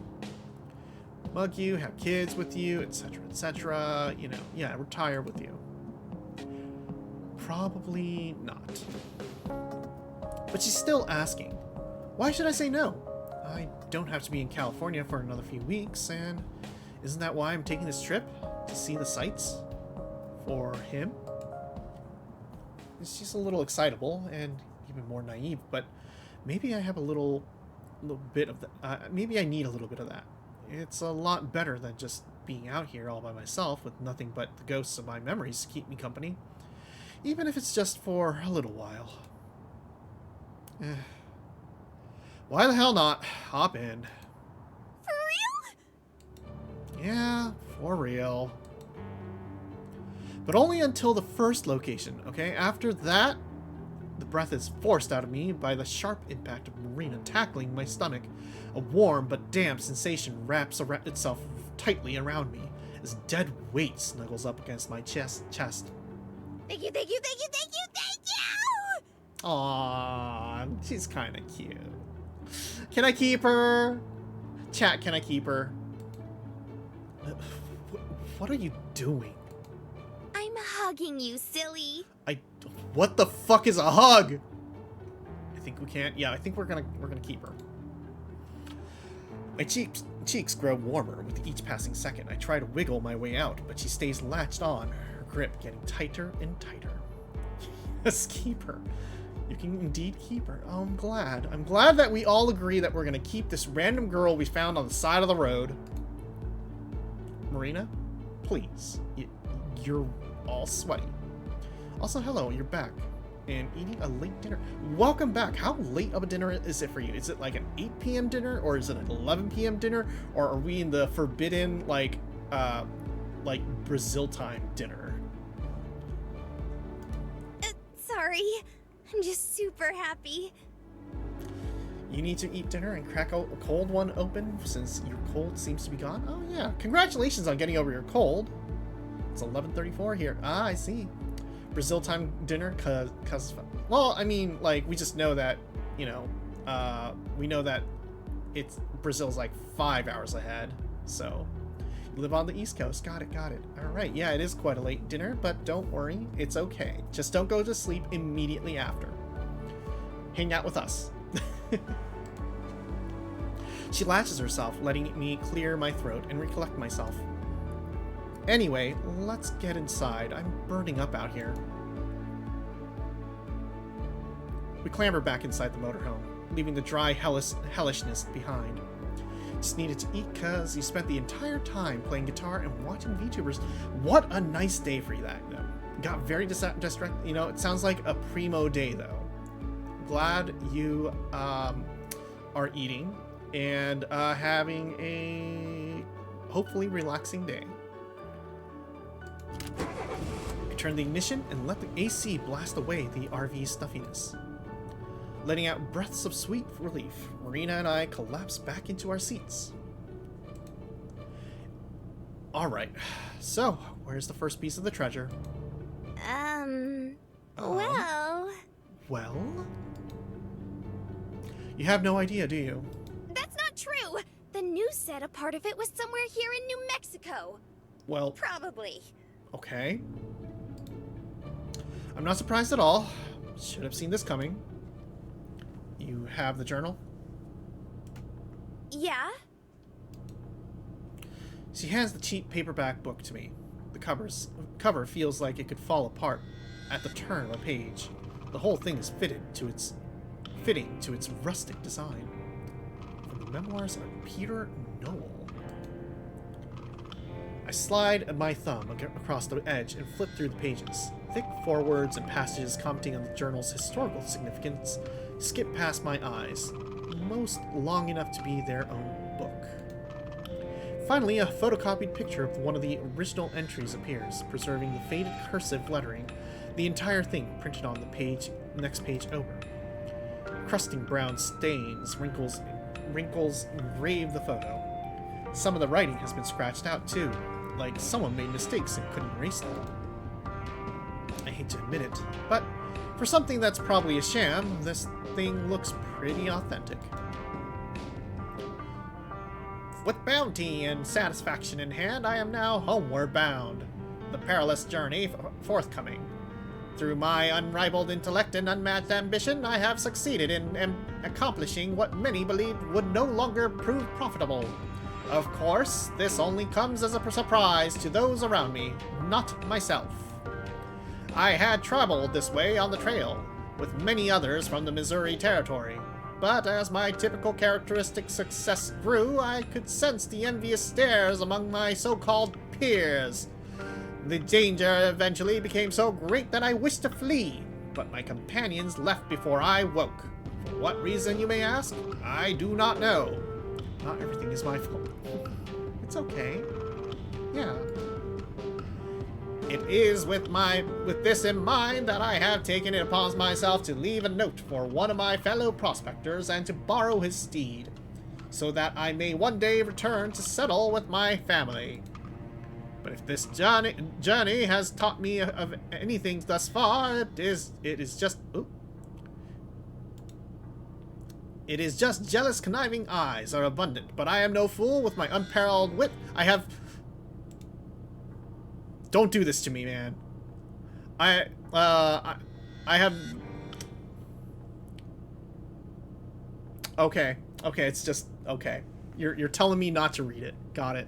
Fine. It's fine. Yeah, I'm not reading all this crap. Where should I actually start? Let's see here. He left California, lived in Missouri, and supposed to hit something in New Mexico, like Marina said, when what we're looking for is likely a later entry. Wow, thank you for head pats. More head pats. Head pats for days. Yum, yum, yum. Here we are. Alas, I have reached the final point of division in my travels. During my stay among the ruined sanctuary, the rogue native Lamasi has informed me of a landmark that was rich in the mythos of his people. Considered sacred, he said that the chance of the gold being discovered would be very slim. He referred to it as the Winged Rock, a monument erected towards the sky. After my previous detour, I have finally arrived. It is with much disbelief, I must say, my friend Lamasi was right. It is not just a monument erected towards the sky, it is a mountain. Almost as if the Lord himself had struck up the earth among the sand. It is guarded by trails of rocks around it, all branching from the mother rock. On this journey, I have encountered many different signs, dangers, and yes, even an occasional friend. As I look upon the mountain before me, I am reminded once more that there are things bigger and greater than I. Although I am not yet rid of his cough, my soul has been humbled and removed of fatigue. I can think of no better place to store the last of my gold. I anxiously await the day I return. What does it say? Well, okay. Got a Chibo for reading the journal. The gist of it is that it's near a big rock and a bunch of little rocks. That should narrow it down, right? Yeah, you know, just out here in the desert. It's nearby the big rock with the little small rocks. Yeah, to the entire state of New Mexico. Marina gasps and lunges towards the journal, the muscles in her neck tensed and eyes wide with panic. That can't be the only thing he mentioned. There has to be more. Awoo. I raise the journal high and above me so she can't reach it, using my hand as a blockade against her head as she desperately tries to grasp for it. Sheesh. Relax for a second. I actually have a pretty good idea of where it might be. She settles down, still stiff with anxiety, nibbling on the tip of her thumb. I lower the book back down and read over the entry one more time, just to make sure. There's a part here where he calls it Winged Rock. Assuming my years of reading travel guides and brochures weren't totally useless, I'm pretty sure that's a loose translation of what the Navajo used to call Shiprock. There's a ship out in the desert? Whoa. No. I peer over the journal. Marina's imagination is going bonkers. Her eyes alight as she tries to wrap her head around such a novelty even existing. How long have you lived in New Mexico? Marina swells up with pride, only to deflate like a balloon before speaking, instead choosing to blow a misplaced strand of hair out of the way. All my life. What do they teach you in these schools, girl? I sigh and slam the journal shut. It's a small mountain near the border of New Mexico and Utah that's vaguely shaped like a ship. Oh, okay. That makes way more sense. Yeah, doesn't it? I'm surprised you haven't heard of it. I think it's a landmark. Yeah. Yeah? But hey, At least I know now. At least you know now. Shrugging, I put away the journal and smirk. Misplaced as it might be, her cheeriness is a good mix-up from the norm. Do you think the treasure might be there? Maybe. Airhead Maxon. Yeah. Dunno, but it's worth a shot. We don't have anything else to go on. Sure you don't want me to just take you home? Marina hesitates for a moment, turning to the windshield as if to dodge the question with her eyes. No. I think I want to do this. Okay. All right then. Put the car in drive and look ahead. The sun has set, the blue shade of dusk rising up to take its place. I press down on the gas. Marina turns to me and smiles. Let's hit the road. The sun has long since set and given way to darkness. Only my headlights remain, illuminating the road and silhouetting the small rock formations around us. I've been alternating between the old tape and new ones, immediately throwing on the old tape after finishing the new one and vice versa. I haven't had any complaints from Marina. She's been sitting at my side the entire time, softly humming off-key to the music. She seems to be the type that just accepts things as they are, like with her car being stolen on the or that treasure. Especially that treasure. And to make it worse, it's not just her. Apparently, it's some phenomenon now. It goes to show how much I keep up with current events. But the whole thing smells like a scam. I bet somewhere all the big shots from the publishing house are gathered up in their corporate tower, laughing at the idiots they've ripped off with this book. Christ, I'm even starting to sound like him. The music turns to static before the cassette is silenced by a loud click. I eject it and reach for the old tape again. Marina notices, taking the opportunity to break the long-held silence. So, do you like music a lot? Yeah, I guess. I figured. You've been playing those tapes this entire time. Mostly because I don't want to talk. She picks up one of the tapes on the center console and inspects it, going as far as to poke her pinky through one of the holes. Though, I'm not sure what you'd call this type of music. Country? Yeah, I've just been playing whatever, mostly jazz fusion and alt country. Threw some new age crap in there for good measure. Most of these mixtapes I made when I was little. Cool! Any names I'd recognize?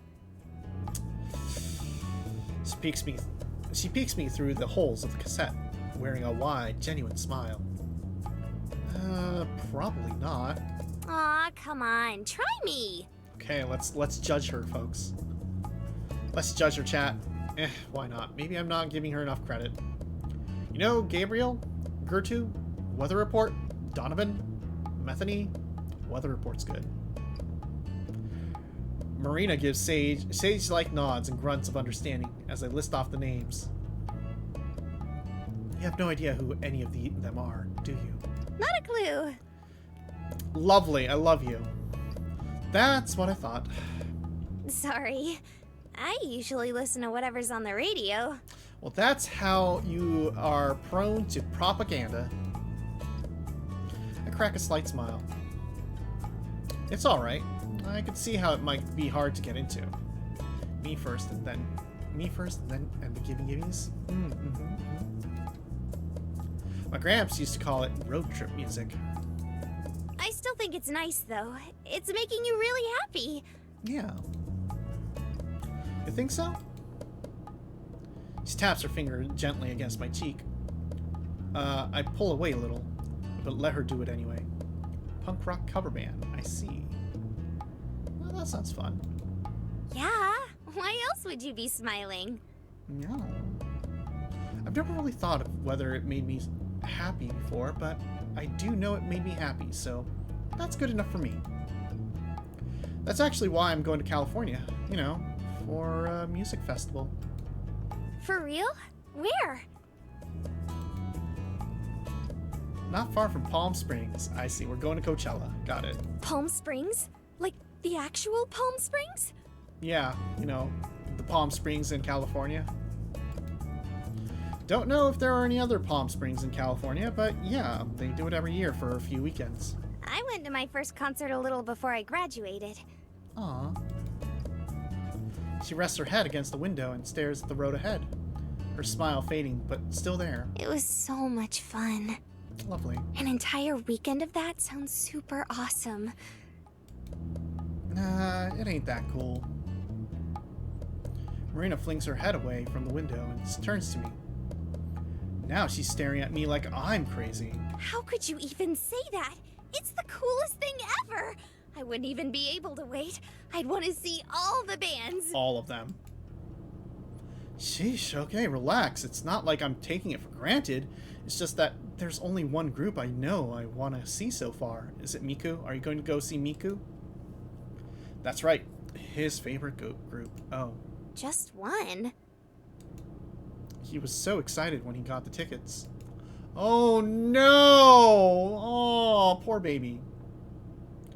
Just one that I'm excited for. I'll watch a bunch though. Releasing a long sigh, Marina eases back into her seat. Oh, good. I was afraid you were going to head home after you saw your group. You crazy? I'd like to at least have a little fun before worrying about all the expenses I gotta deal with. Expenses? Damn it. It's nothing. She gasps. Are you in debt? Is it college loans? My brother said those aren't fun to deal with at all. Got too comfortable. Should have kept my trap shut. Or did you just spend too much on your Without warning, I swerve off to the side of the road and onto the rocky sand, cutting Marina off and nearly giving her a heart attack. Marina shoots me a worried glance, her face still pale. It's all this damn gas money! Yeah, exactly. Oh my god! What was that? Are you okay? I pinch the bridge of my nose and my elbows to the wheel. Amber, I've been driving all day. I'm a little tired. where are we? New Mexico? A little outside Albuquerque. So, we aren't too far now. We'll sleep here tonight and drive to Shiprock first thing in the morning. Killing the ignition, I climb out of my seat and into the living quarters. Marina trails behind me. I yank open the bathroom's Velcro glass cupboards. Inside is a folded stack with a blanket, sheet, pillow, and my old gym clothes from school. I scoop them up and toss them to Marina. She scrambles to catch it, desperately balancing them as they lean out of her arms. They're sleeping in a one-bed RV. Yeah. Or one of us is gonna sleep in the driver's seat. Sorry about the clothes. I don't have any actual pajamas. You can sleep on the couch. It folds out into a bed. Oh, okay. Alright then, see you in the morning. With that, I step into the back room and slam the sliding door before collapsing onto the oversized bed. Even in the darkness, I can make out the pictures hanging on the walls. Once upon a time, they were generic scenic pieces. Now they're photos. Photos of me and Gramps. She used to be happy! Aww, she used to be happy. My favorite is the one of us in front of a museum for music. Rock and roll, to be specific. I was just a little pipsqueak back then, holding up a autographed vinyl sleeve that was about the size of my head. He was by my side, squatting down and ruffling my hair as I gave the biggest smile I could ever, even with my missing teeth. I let out a sigh and fixate on the ceiling skylight, a small sliver of the moonlight shining through. Feels like an eternity since I've last laid down in this bed. I remember it felt like being hugged by a cloud. Now it feels like concrete. Amber just reminds me of Kazuna or whoever it is from that one anime. with the useless water. Oh, no, I think she's a little bit nicer than that. Tiny creaks sound from the room next door, accompanied by Marina's little squeaks of determination as she struggles with the fold-out bed, until finally I hear a loud thud. I mean, more once he gets nicer. Fair. I can't help but smirk a little. I should have warned her that it was heavy. The room over goes silent. Is she dead? I hope it didn't crush her. Luckily, I soon hear footsteps tiptoeing across the carpet. Then on the bathroom tile. They stop outside my door. Hey, are you awake? Yeah. And throwing this into silent. Her voice is weak, barely above a whisper. It's almost impossible to hear as it's muffled through the door. I know I've said it a lot already, but I really mean it. Thanks, Amber. Aw. Good night. Good night, Marina. Continue to stay silent. In the dark, the ceiling looks like it's constantly changing in size and dimension. Sometimes getting bigger and further away, other times getting closer and smaller. I look down. Through the cracks under the door, I can see her shadow, turning around to leave. The words slip out of my mouth before she can even take her first step. Night, kiddo. And we hit the title screen. Aww.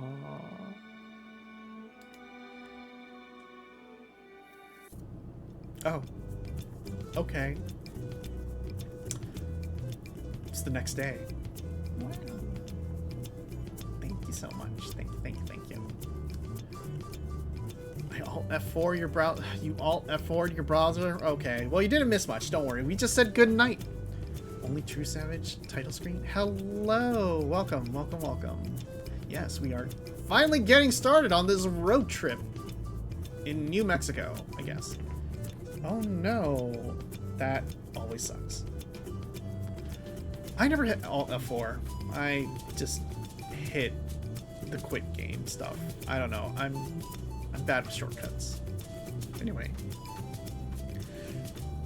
Most people imagine Indian reservations tucked away slices of heaven.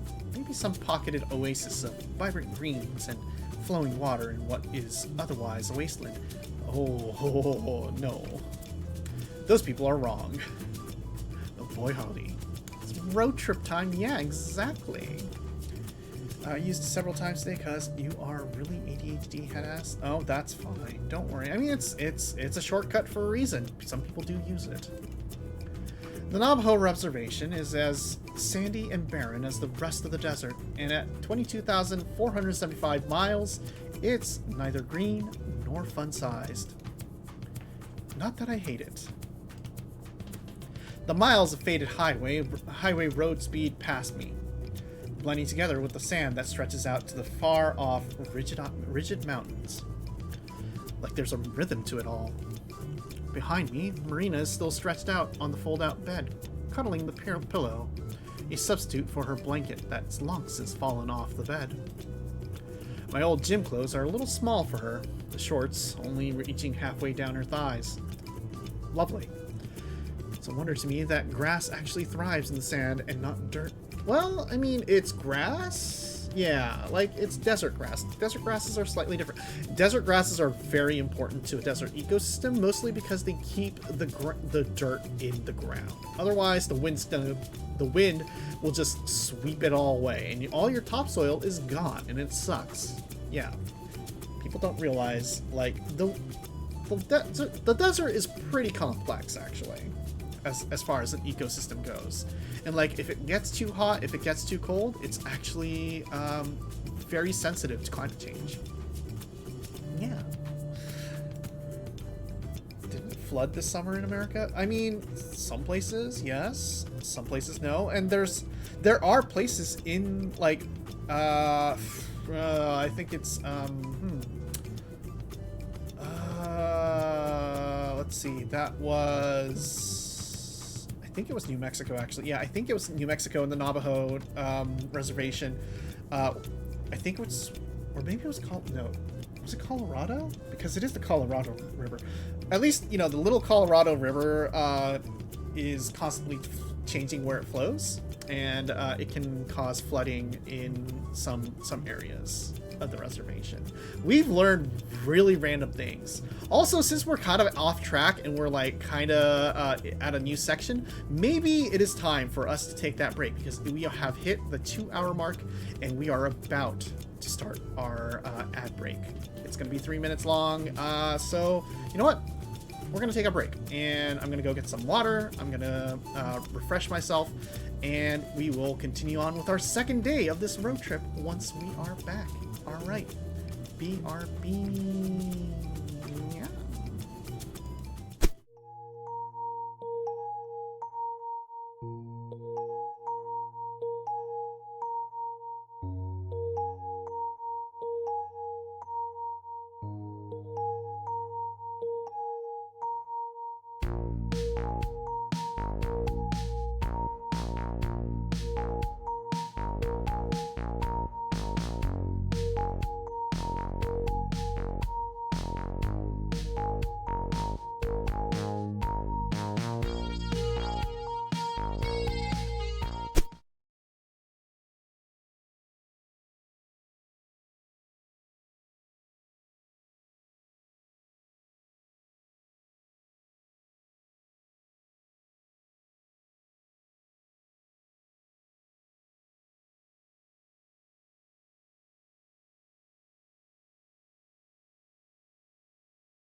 Welcome back. We are here. We are back, and rearing to go. Hello. How are you all doing? Enjoying the boat? Enjoying the pet shop? Hope you all had a good break. I am ready to get going as well. Is that a nice boat? Is that really a nice boat? Sure to get a passport for America. Let's see. Biome shift from desert to grass on the way to the Grand Canyon is mind-blowing. Yeah, totally. It is pretty cool. And you know, it's always been our dream to be able to go out into the middle of nowhere, supposedly the middle of nowhere, to look at all that country, but I don't know if I'm going to be able to do that with the current state of America. But who knows? Maybe one day we will. Our job takes us in weird places sometimes, so maybe we'll end up there officially, and if we, you know, we'll have a reason to go out there rather than just recreationally. Who knows? We'll see. Anyway, moving right along. But hey, I'm not complaining. Soon we're rolling into the town, its jagged namesake peeking over the horizon, Ship Rock. The town itself is typical for the desert. Nothing fancy like a high-rise, just a whole lot of plain shacks sitting on top of gravel, painted warm browns and beiges. From behind me, there's a light, almost fluffy yawn. I wonder how that bundle of joy handles mornings. Morning. Aww. And look, she has Amber on her little thing here. Oh hey, you're finally awake. She yawns again and thumps back against the bed. Guess she's not a morning person. There's still some coffee in the— Wow, is that Ship Rock? Oh my god. I take it back. Marina rushes behind me and grabs the back of the seats, her eyes sparkling. It's huge! I can't believe we can see it from so far away! Oh my goodness, you are so excited! On closer inspection, my clothes are way too tight for her. My poor shirt is being stretched to its limit. Of course, this doesn't seem to bother her at all.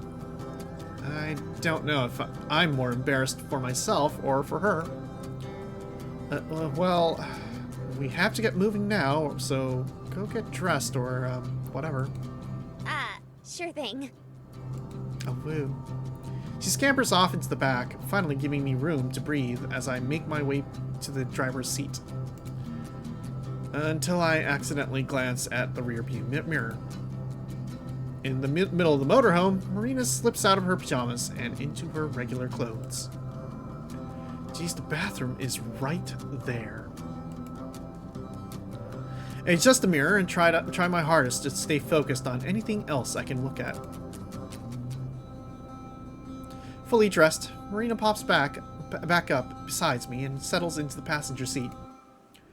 The desolate road continues until suddenly, as if out of nowhere, we're greeted by a line of cars, RVs, buses, and every other kind of vehicle under the blazing sun, all lumped together, stacked one on top of each other, side by side, and every single one blasting their horns. Beep, beep, motherfuckers. Oh, what the? Whoa, you think this is because of the treasure? Maybe. I grit my teeth and flop back in my seat. I can only pray these are tourists and I was the only one dumb enough to humor the scam. We're soon assimilated into the traffic jam. Slowly, the motorhome inches forward, but when we finally reach the front, a whole new monster awaits us. Laid out on the dirt, barely in the shadow of the looming mountain, is a giant cluster that can only be described as such. Campers, tents, tarps, booths, you name it. A chaotic horde of people crowd around an entire unorganized mess. I cringe at the very sight of it. I'm in hell. Marina pushes her face against the window in awe of the sheer insanity. I don't think I've seen this many people since the concert. Yeah, it probably is Burning Man out here. Oh god, she's going to break from the overstimulation.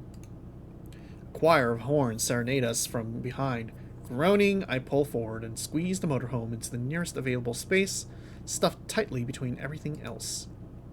Backing out is gonna be a real pain. Well, what are we waiting for? Let's go find that treasure. Yeah, let's go find that treasure with everyone else. Marina sits up and nearly leaps out of the car, but I grab her wrist and pull her back into her seat. By the way, also, aren't we on, like, federally protected land, or at least maybe, like, reservation land? Ow! Wow. What? What? What was that for? But, you know, like, I feel like taking this treasure from this land is probably not kosher. I feel like it's not going to be kosher. No reason, just felt like throwing a fish. Okay, that's fair. Well, we're gonna have dinner tonight. We're gonna have dinner tomorrow night as well. We're gonna have so much fish. Yep. Just hold on a second. Her enthusiasm fades. Oh, that's right. You were only going to drop me off and leave. Yep. We should probably not steal treasure from natives. No. I mean, like, technically it's probably not the natives' treasure. Like, it's not the Native Americans' treasure, but also it's on their land now. And they should be entitled to it. You're gonna head out? All right. Good night, Soda. Have a good evening. Have a good sleep. Okay. Sorry, but I'm gonna stick around a bit longer. For real? For real. She starts sniffling. You're so nice to me, Amber. I think I might cry. Well, I just think you look good in my gym clothes. Hold it in. We gotta think of a game plan first. Okay. Marina returns to her usual happy-go-lucky self while I grimace at the chaos outside. If I suspend my disbelief and assume the treasure is real, where would he even start? We don't even have any equipment. I guess we may as well start by checking out the place. That does look like Shiprock. Right. I'm the first to make my way out into the sea of people. My nose is assaulted with smells of campfires and BO, masked in suntan lotion. Smells like tourists, alright. Marina finishes her run around the motorhome and huddles close to me. Her eyes still wide with wonder, but far less gung-ho than before. The two of us make our way through the makeshift campground, following a guardrail that's been set up to separate visitors from the rock. All the while, we pass different scenes starring all sorts of people. A news anchor elbowing nosy hecklers out of the way, while she tries to report men on top of motorhomes and lawn chairs strumming away on guitars. Even vendors have set up shop here, selling over-ripened fruit from their booths. Marina is speechless, looking on in overwhelmed curiosity, and hovering so close I keep tripping over her. I'm half expecting her to grab onto one of my belt loops. I'm surprised. I pegged her to be pretty good with crowds. Please stay behind the guardrail! I repeat, please stay behind the guardrail! That was very loud, actually. A booming voice shouts over the crackling of a megaphone. Pushing through the crowd, we've shoved into a part of the crowd that's mobbing by an opening in the guardrail. They're barred from advancing by a lone man standing on top of a folding chair, clutching his megaphone like a shotgun. Yeah, that was... Stay behind the guardrail! Please be considerate of Navajo land! Thank you. I was just saying that, and I was correct. What's going on? Well, obviously, people are trying to steal shit from the reservation, because that's what Americans do. Not sure. I think, good lord, that was loud but necessary. Yeah, probably. I think Sun reflects off the truck behind it. I squint my eyes at the word printed on its side. Navajo Parks and Recreation. Yep. This could get nasty. Maybe they're moshing. People did that at the concert. Yeah, mosh pit at the reservation, sure. Just what the hell kind of concert did you go to? Wait a second. The back of the mosh, distant from the calamity, is a familiar sight. Blonde hair, intertwined and running through a dark red bandana. What's wrong? Remember that loud chick from that gas station? A little. I was too busy with my slushie to really notice. Wow. Why? Well, I think we just found our first lead. My voice trails off and I start towards the girl, pushing my way through the crowd. Hey, Amber, wait! Putting on my person mask, I take a breath and place my hand on her shoulder with a forced smile. For the last time, old man, I don't have any. Huh? She whips around, her eyes prepared for murder, but her features switch to standby mode as she realizes her mistake. Oh. Sorry, but didn't I see you at the convenience store yesterday? Oh, yeah, that dump. Outside of Roswell, right? Yeah. Yep, that was us. I'm Amber. The other girl is Marina. Marina waves and I extend my hand. The girl's eyes narrow, but she eventually shakes it with a surprising strong grip. Mariah. Mariah. Everyone here for the treasure? They'd be idiots if they weren't. Well, Hey, what do you know? You were right, Amber. you say that like it's a good thing. You guys here for the gold too? Not sure why else somebody would come out. I don't know, I would like to be out here for touristic purposes. She looks over the scenery and wrinkles her nose. To this place. Oh, she's racist. Okay, got it. The ray of sunshine next to me is looking for gold. I'm just the ride. Step away from the guardrail! You're all getting out of hand! Honestly, yes. The horde presses in. The yelling grows louder. You aren't getting through, so I don't even know why. Uh-oh. A can of beer flies through the air and cracks him in the forehead. Liquid running down his face. Oh, come on! Oh no. Oh no. This might be bad. Navajo Parks and Recreation. They are trying to keep well-meaning treasure hunters from carving up the rock because of its religious significance. Well, yeah. Doesn't surprise me. This is a four-corner state, so there's a lot of stuff like that out here. I think it's sweet that they're trying to protect big ol' Shippy.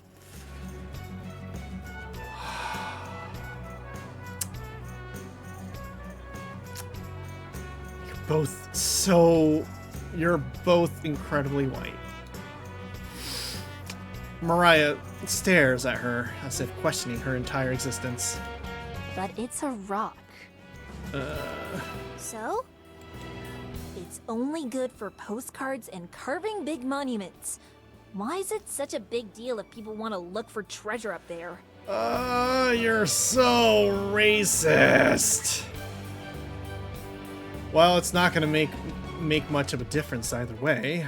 Why's that? You a non-believer? Yeah.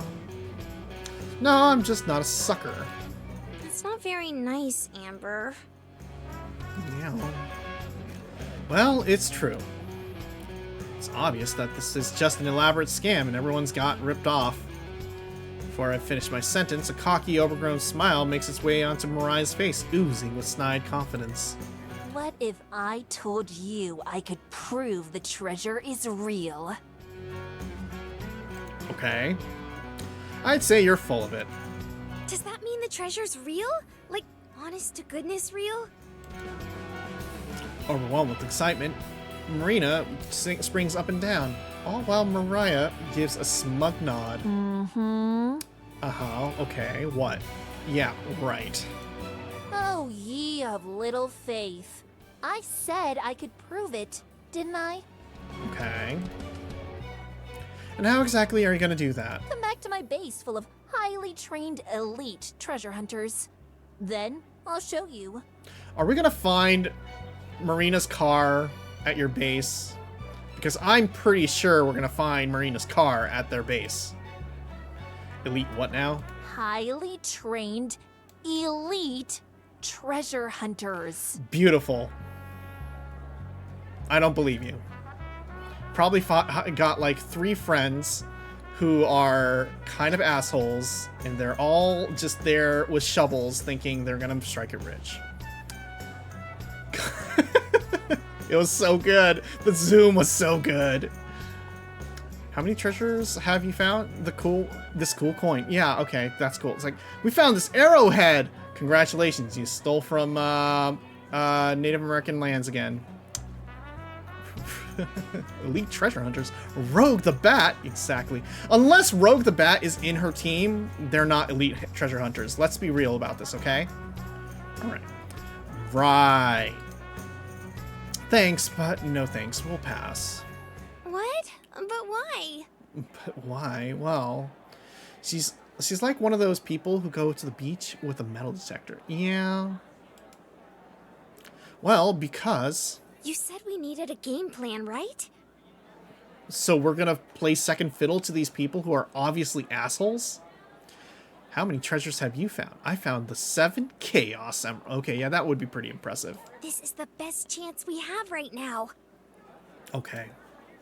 A terrifying amount of determination emanates from her as she forces an unwavering stare on me. Her gaze intensifies. I look down at my dusty shoes and I finally give in. Jeez, if it'll make you happy, I'll do it. Yay! She's really damn determined, I'll give it that much. But I'm not sure I could have said no. But this better be legit, you hear? I point to Mariah. I'm not in the mood to be jerked around today. Yeah, I'll keep my word. Hey! Stop it! Woo!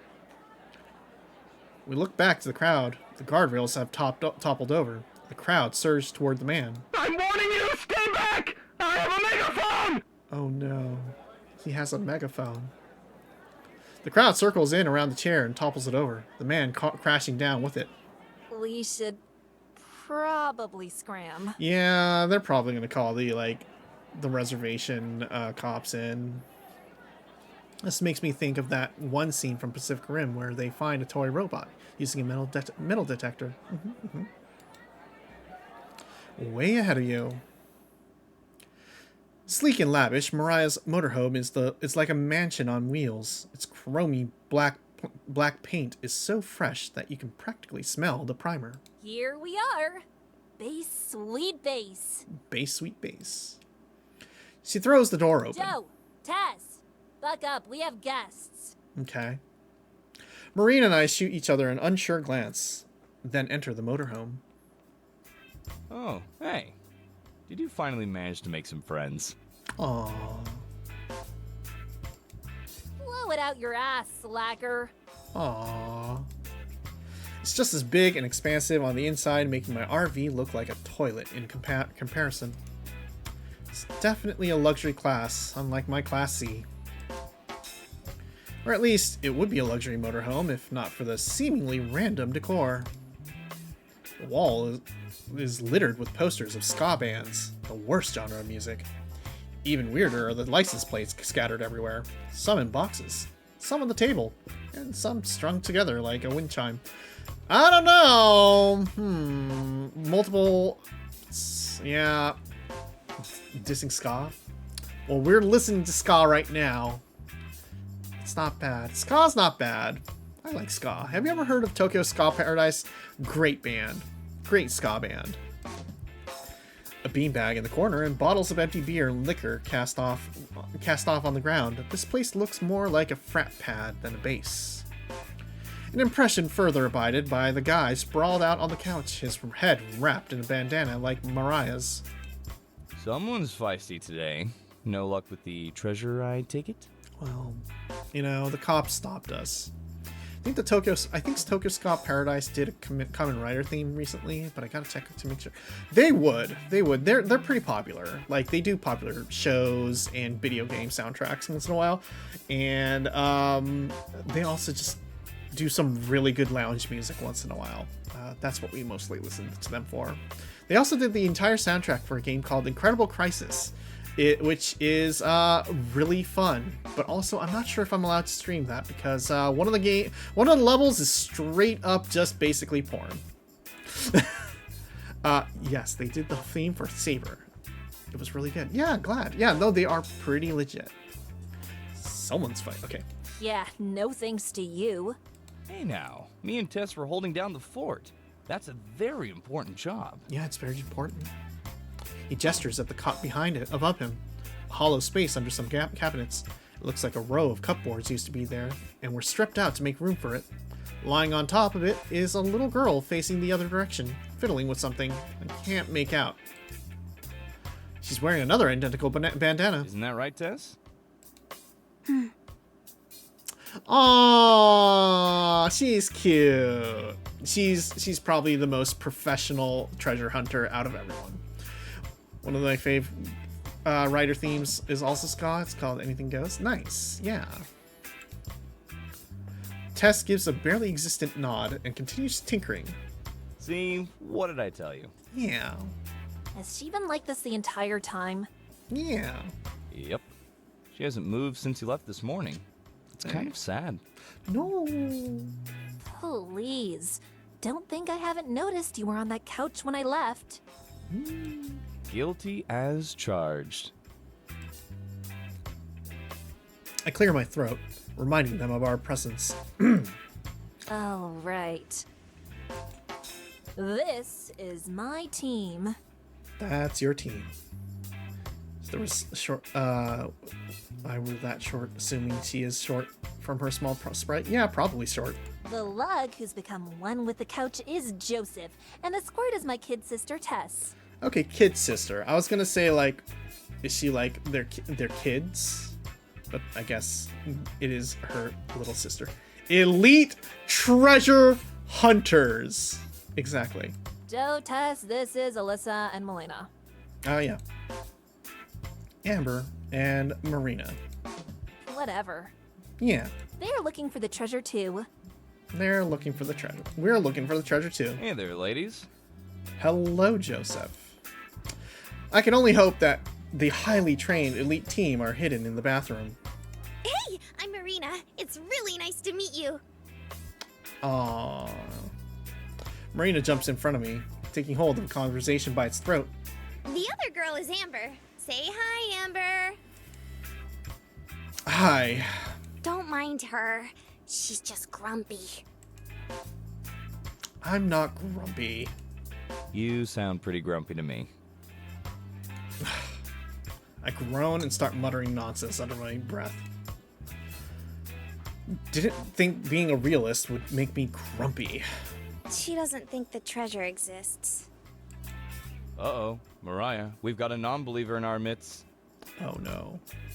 Why do they keep saying that? Why do you think I brought her here? If you think you'll be able to convince me that the treasure is real, then fine, but you have another thing coming. Come on, where's your sense of adventure?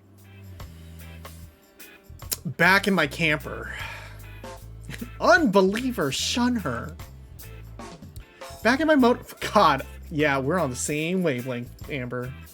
Back in my motorhome, we can take you and your sense of adventure back to Carlsbad if you want. No thanks. Carlsbad? California?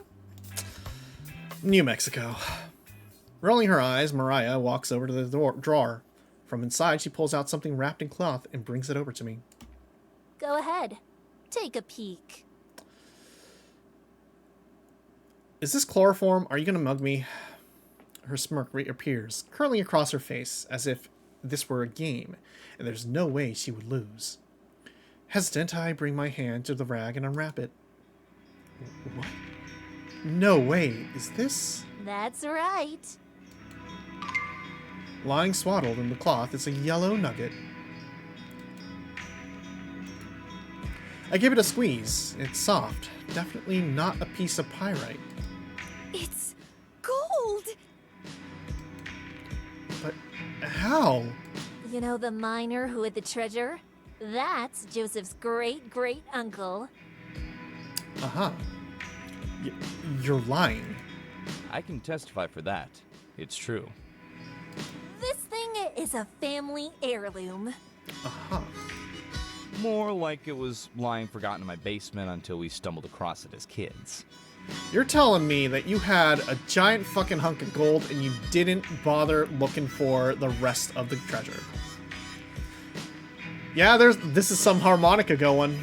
We're out in the country now. After that, I heard great tales of the miner and his hidden treasure.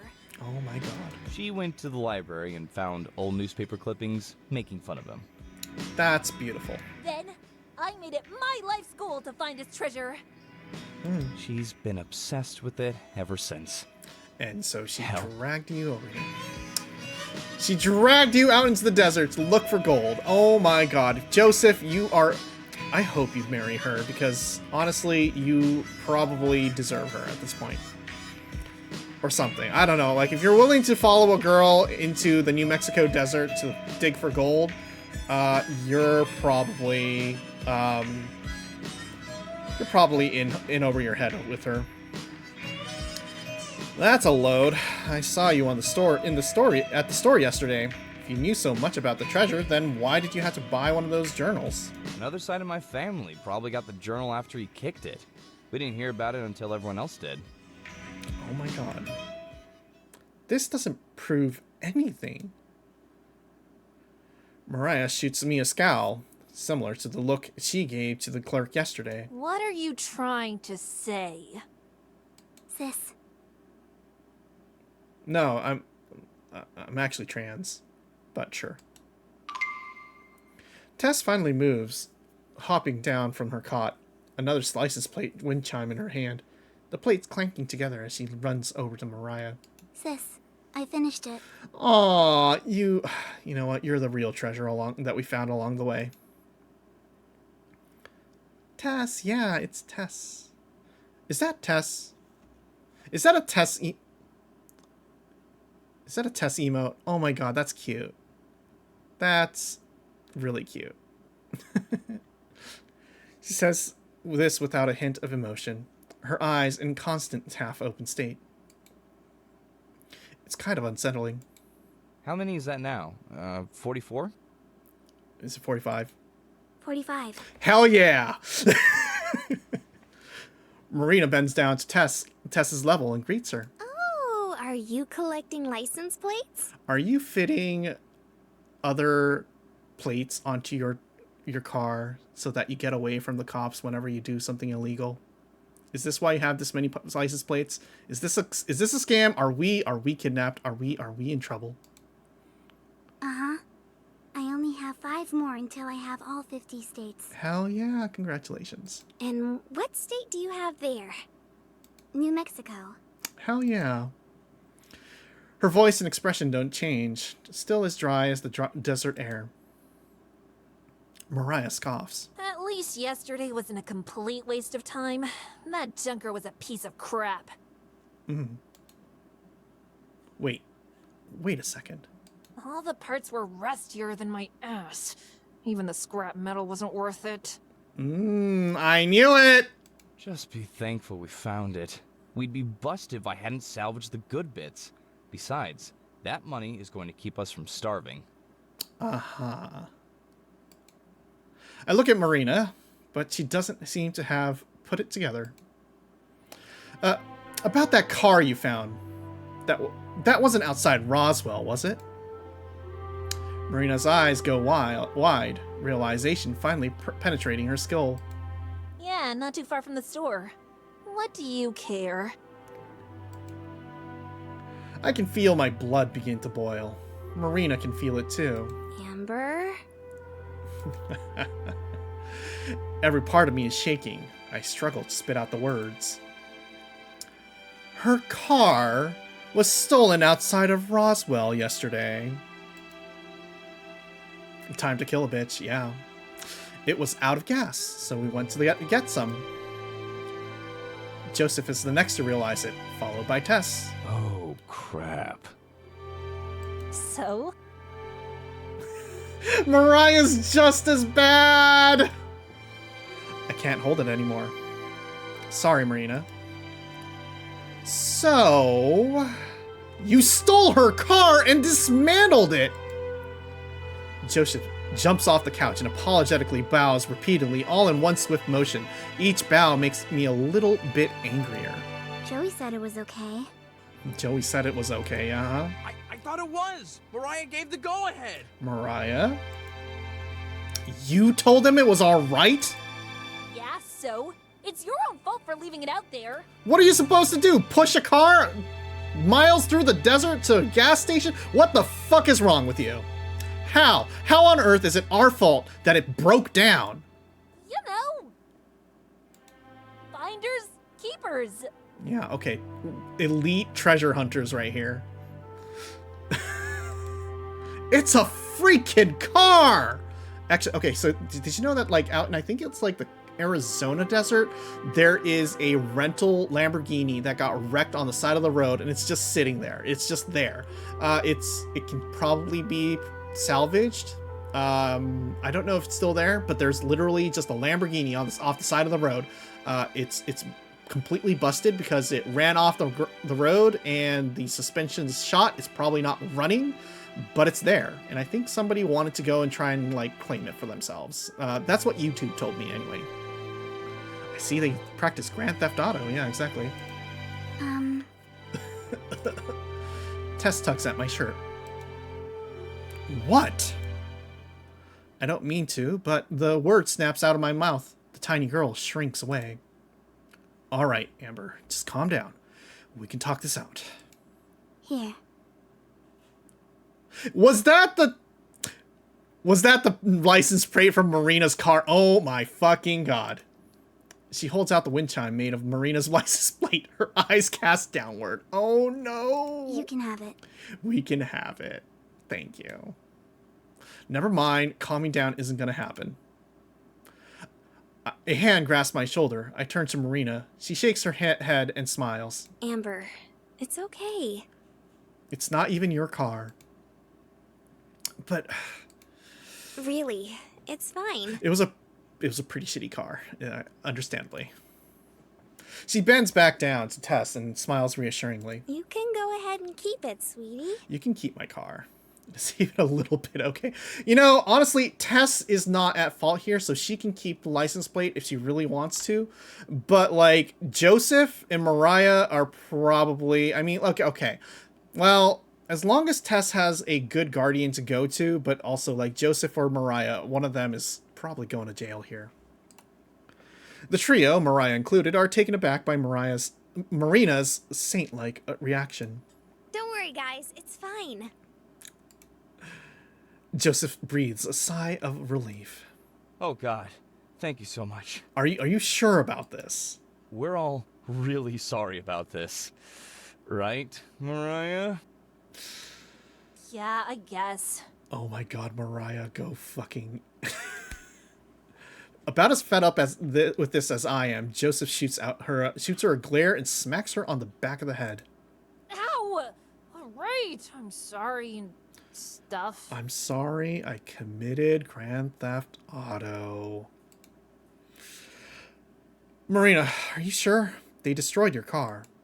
Yeah, but it was pretty run down anyway. You're unreal, you know that?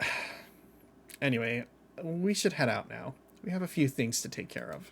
Thanks for showing us the gold. Now I'm sure the treasure's real. Okay. No problem, ladies. No problem! Again, really sorry for all the trouble. If there's anything we can do for you, just give us a shout. I don't know, pay for the car? Give us the money you got from selling the parts?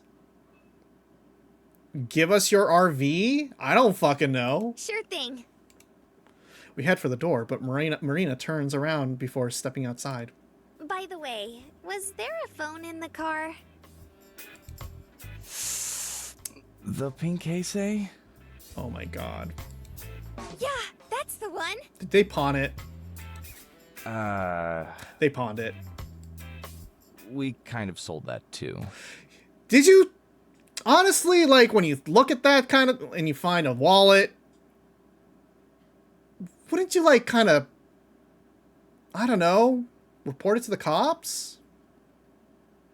Do something? I feel like a lot of shit. Yeah. Okay, we're off to the next scene. Okay, got it. Sure. Feels like the page is staring back at me. In fact, at this point, it probably is. My gaze drifts from the journal to the window by the entrance. Marina is outside. Well, thank you for the hat pats.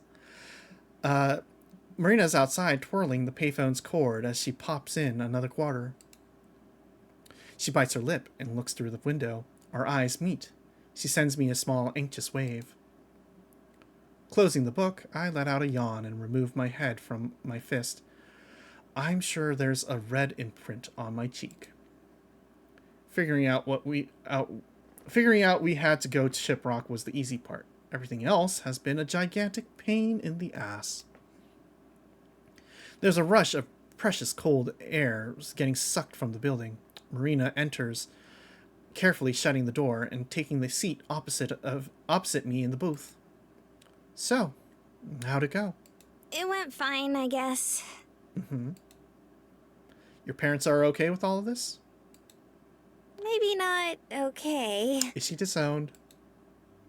A smile creeps onto her face. But they understand. They understand. At least someone gets it, because I still don't. They weren't happy about the car, though. Yeah? I think you were the only person who was. How couldn't I be? Mariah showed us that the treasure is real. Maybe the treasure was you owning a car whose insurance payments were only like $50 a month. You're going to believe the people who stole your car? It was an accident. They didn't mean to. Yeah, sure. Besides, they're nice. They're nice. Hey, diner food. Before I can argue further, our waitress emerges from the kitchen, carrying our order. A hot black coffee for me, a milkshake for Marina, and a large order of fries for us both. Marina's eyes brighten at the sight of the shake. Like with the slushie, her sweet tooth takes control of her, and she practically starts drooling over the glass. With a nod, the waitress disappears back into the kitchen. Thanks for the food, by the way. Well, I mean, you don't have any money, you don't have a phone, you're basically screwed. Well, it's not like I really had a choice. I could hear your stomach from the driver's seat. I wasn't about to let you starve to death on my watch. Plus, I was getting pretty hungry too. Amazingly, Marina didn't freak out at the sight of the diner, like she has at everything else so far. I was genuinely shocked when I didn't hear a gasp of awe escape her mouth as we pulled up. Hey, Amber, why don't you get a shake too? Coffee and fries don't really go together, don't you think? Try me. I can... Yeah, sure. I'm fine. I don't really like sweet things. You don't really like Marina? How dare you? But it's super good! Especially when you dip your fries in it. Ew, no. She takes several of the fries and does just that, dipping them into the shake like it was ketchup or mustard. That's silly. I can do the same thing with my coffee. Taking a fry, dunk it into the coffee and take a bite out of it.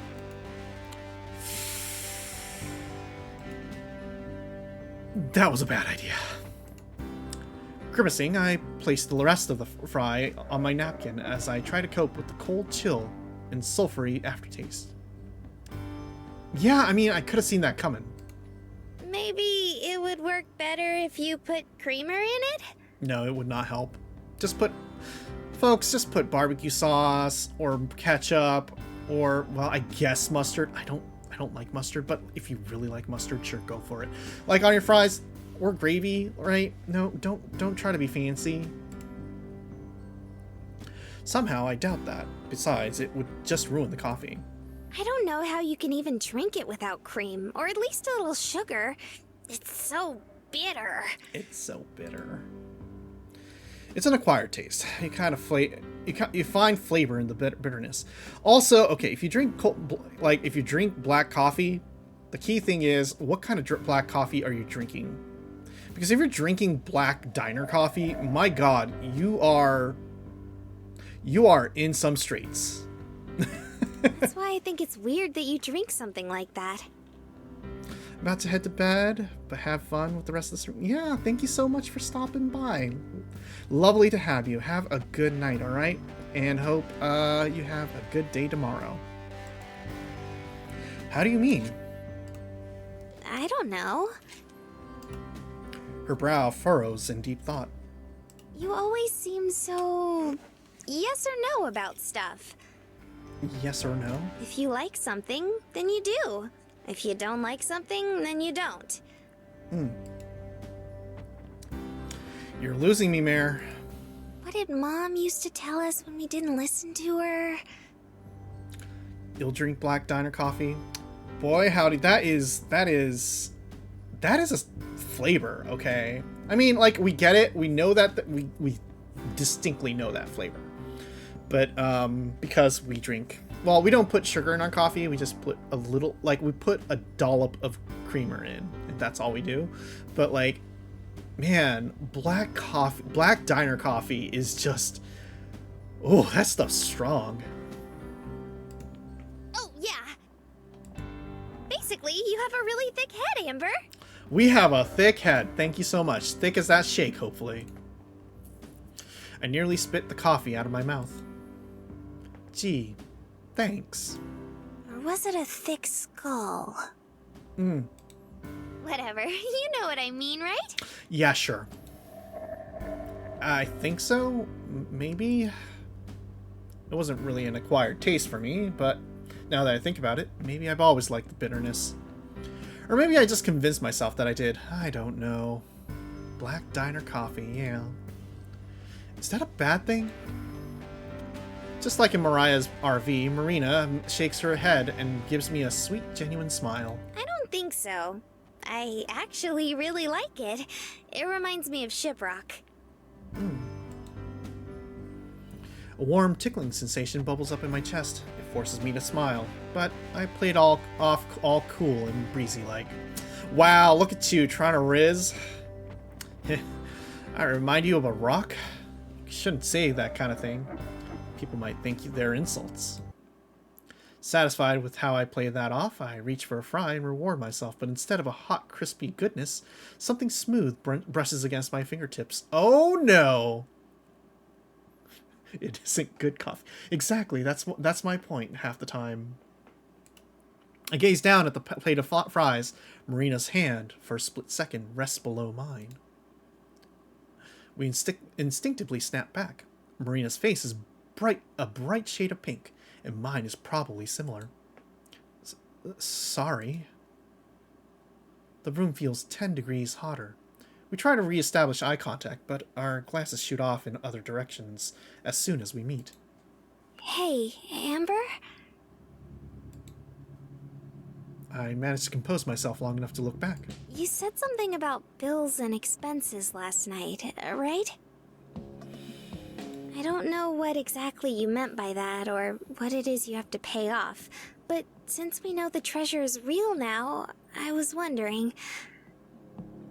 Are you gonna pay me back for all the gas we spent? Maybe you might think about sticking around to look with me? We could even split it, or something. Oh. Well, first off, we don't even know if the treasure is actually real. Mariah could be pulling our legs. My coffee is mostly gone. All that's left is a puddle and a few stray grounds. I'll think about it, though. I only said I would think about it. Don't get too excited just yet. I won't. I just think it would be super cool. I just think that the real treasure was the girlfriends we make along the way. Marina flops her chin down and rests on the table. How's it going anyway? Have you figured out where the first part of the treasure might be? Well, I mean, if it wasn't at Ship Rock. No luck. It's not like the guy drew a map or anything. He just jotted down details about the places he went to. That and rambling about how awesome he was. Do you think Mariah was right and he hit it on top of old Shippy? On top of old Shippy? Yeah, maybe. Don't listen to Mariah, okay? She doesn't know what she's talking about. Think about it. How could he even scale the mountain? He was traveling solo on horseback. I doubt he would have had the tools to do it. And even if he did, I'm pretty sure he would have gone on and on about it in his journal. With a puppy dog whine, Marina frowns. Are you sure he didn't mention anything else? Maybe something we didn't catch? Well, he did. I slide the book across the table and over the leftover crumbs, stretching out my stiff joints as I rest against the booth. Take a look if you want. My eyes are gonna start bleeding if I read it again. The only thing he really mentioned are the rocks and the dikes around it, including us. Oh.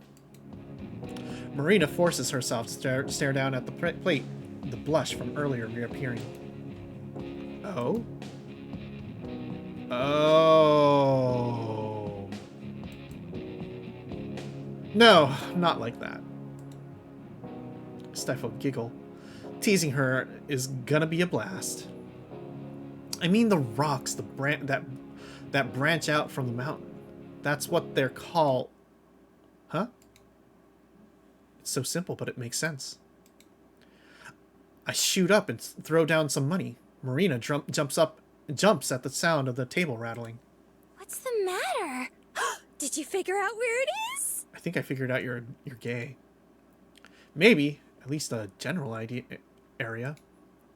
I march towards the door. The table rattles again as Marina leaps up. She stays behind to straighten it out before scrambling to catch up with me. That's sweet. I'm glad that she's not making extra work for the waitress, or waiter. We're going now? Well, wish we had a few more fries. I think there were like a bunch of fries left, right? Like that's crime. We should have eaten the fries. Hell no. We don't have any equipment. But we know someone who does. I shove the door open, the last bastion between refreshing air and burning dry heat. Come on, let's go cash in a favor.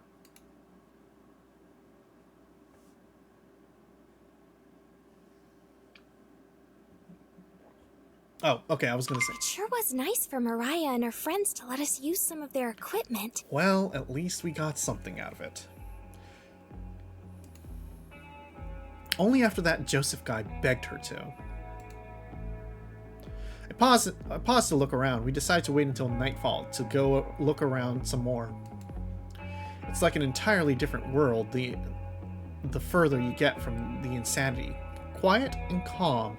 The only lights are the stars and the faint glow of the campground, the campers and motorhomes flickering in the distance.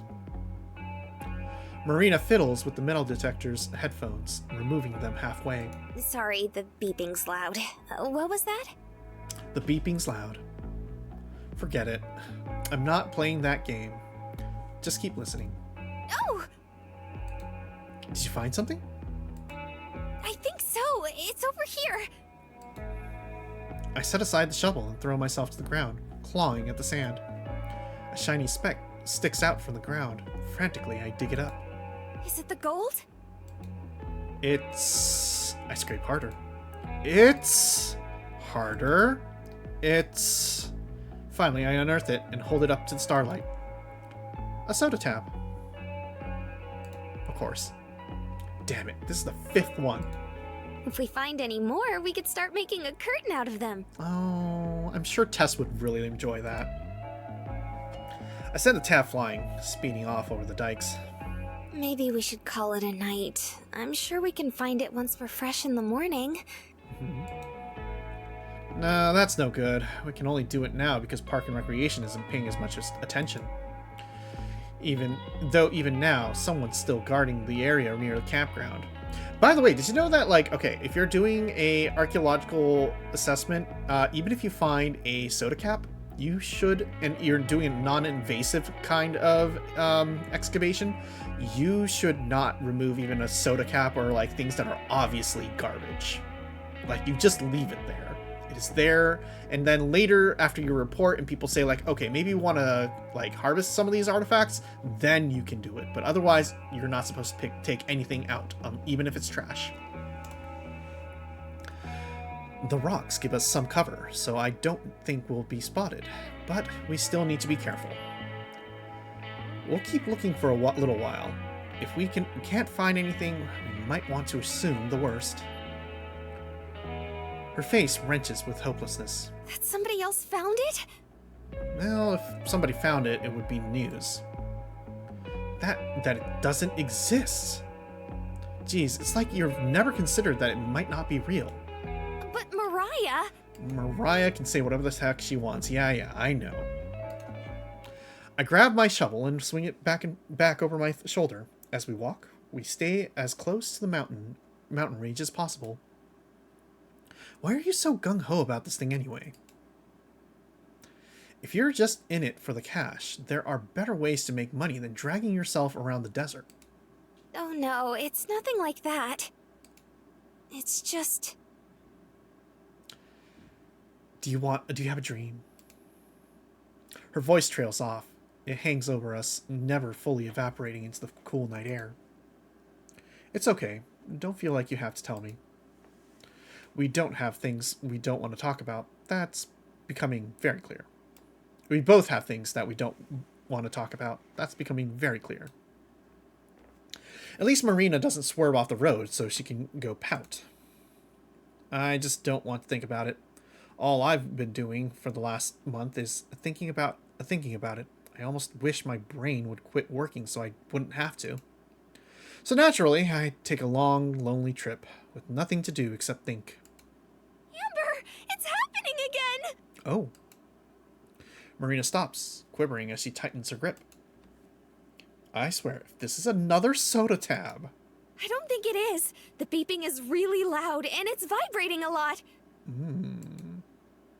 Wait, it's vibrating? Uh-huh. It feels weird. The metal detector hovers over the ground, between the rock and the sand. I thrust my shovel into the spot, the metal scraping against the edge of the dike.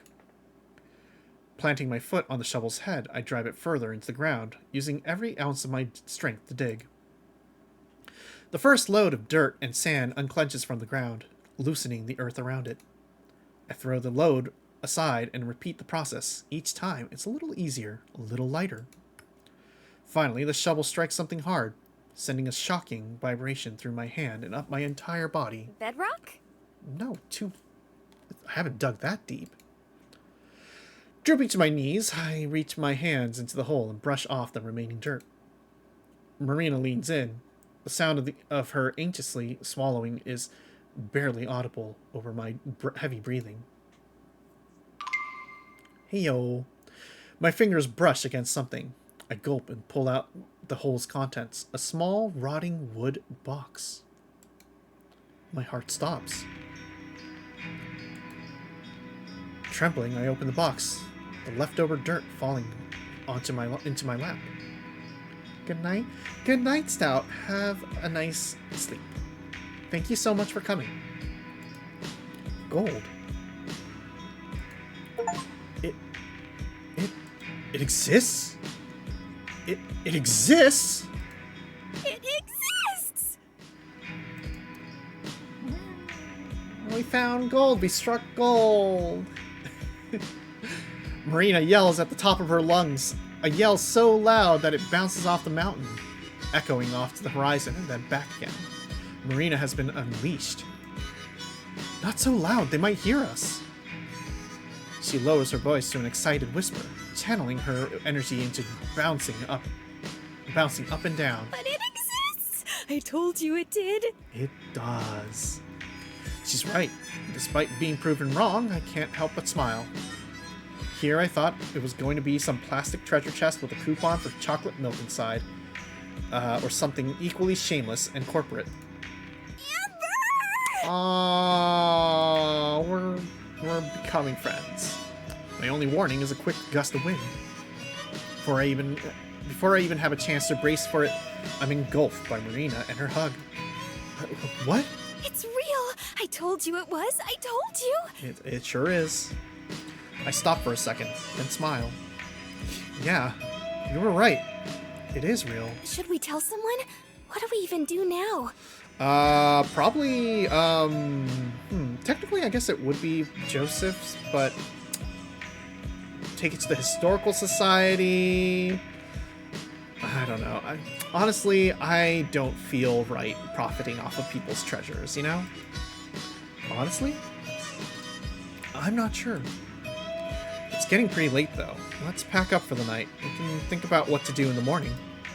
For now, we can just marvel at the fact that it's not bogus. Sounds like a plan? It does, but... But... She takes a deep, long breath, inhaling all the air around, and maybe even some of mine, then releases it all at once. It's actually really real! Oh my god. You're gonna wake everyone up. Also, oh, it's bad time. Hope y'all are enjoying things. Marina, quiet! They're gonna hear us.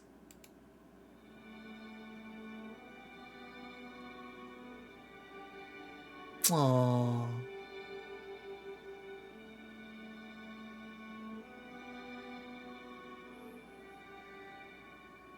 Aww, we found treasure. They found the treasure. Let's see, I'm gonna save it right there. Yeah. Yeah.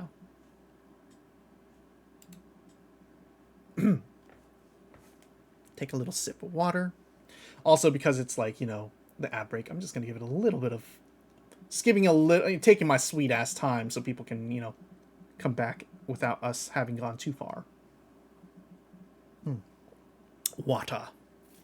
Wata. A thunderous banging. My friend pulled me away, but it's nice seeing you stream time to time. Oh, yeah, thank you so much. You're also a welcome presence in our stream. So thank you so much for coming out. All right. A thunderous banging wakes me from a dead sleep, rattling the entire motorhome. Hey! I know you two are in there! You thieves better not still be sleeping! The muffled shout leaks in from outside, followed by another voice. Sis, it's not even 7. Can I go back to bed? Of course I am. You're poggers. Of course. Of course you are. And another voice. You're better off just rolling with it. For her, it may as well be noon. Uh-huh. Open up, or I swear Joe's gonna bust down this door! Okay, you already stole our car. Are you gonna break and enter as well? Wait, what? Gee, I wonder who this could be. I roll out of the bed, open the slider connecting to the other rooms. Marina is sitting pressed up against the back of the fold-out bed, with the sheets over her head. Who do you think it is? Now, who do you think it is? Take a wild guess. March over and throw open the door. As expected, my 3 favorite people stand before me. It's about time! Do you have any idea how long we've been out here? 5 minutes? A groggy Tess sways from side to side. Joseph's gentle hands are the only thing preventing her from passing out on the ground. It's funny that you, of all people, accuse us of theft. What else would you call what happened to my equipment? I don't know, I thought we borrowed that fair and square. I don't know, borrowing? You loaned it to us, remember? Correction. Joe loaned it to you. Okay, did you want me to call the cops instead about the car that is now no longer here and you sold it illegally? Joseph gives a tired smirk and a wave. I was forced to sit idly by and watch you make off with it. That's theft if I ever seen it. She pushes me aside and clambers into the motorhome, followed by the other 2. Looks like we're coming in. Yep. Good morning. Aw, Tess. Hey, you three. Morning. How are you guys doing? Tired. For what it's worth, we tried stopping her. Yeah. Mariah stomps to the middle of the motorhome, analyzing everything before releasing a loud scoff. So where's my stuff? I don't fucking know. We sold it. If you don't get out of my RV in 5 seconds, it'll be shoved up Don't your... worry about it. You guys are great. Hey, Tess. Did you hang up your new wind chime? Tessa's eyes flicker with interest for all of a second, then return to their obstinate, droopy state. Uh-huh. Above my bed. Oh, that's sweet. I'm glad. What's up with the fold-out? You two don't sleep together? Did you think we were fucking? What? Told ya. If I do that, What's up with the fold-out? I'm You just two gonna- don't sleep together? I'm guessing. What? Yeah, okay. I figured, you know? I figured. Okay. Told ya. Told ya. Damn it. Wow, rude. Grumbling, Mariah pulls a bill from her pocket and slaps it in Joe's hand. Does that mean we get to sleep in tomorrow morning? Damn! Wow! They were taking bets. Sure does, kiddo. Sure does. Oh my fucking god. These fucking... Okay. The ringleader of the circus returns to inspecting the motorhome, fiddling with the magnets on the fridge. Anyway, give me back my equipment and we'll get out of your hair. Oh, that's... Okay. Come on. Just let them use it. It's the least we can do after tearing apart her car. They bet on the cluelessness and won. Mariah's attention turns to the counter, topped with the open box of stunning gold nuggets from the night before. And whose fault was that? What is this? Shit. Oh, what is what? The thing on the counter? It almost looks like... Halloween props? A Oh, that- smoothie? That's the piece of the treasure we found. Marina, shut up! Yeah, right! You're kidding. Okay, thank God she's okay. Good. She chuckles.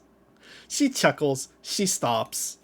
She's kidding, right? Let's just say we're kidding, and I'll give you back your things, and you can go on your merry way. And we're going to Vegas.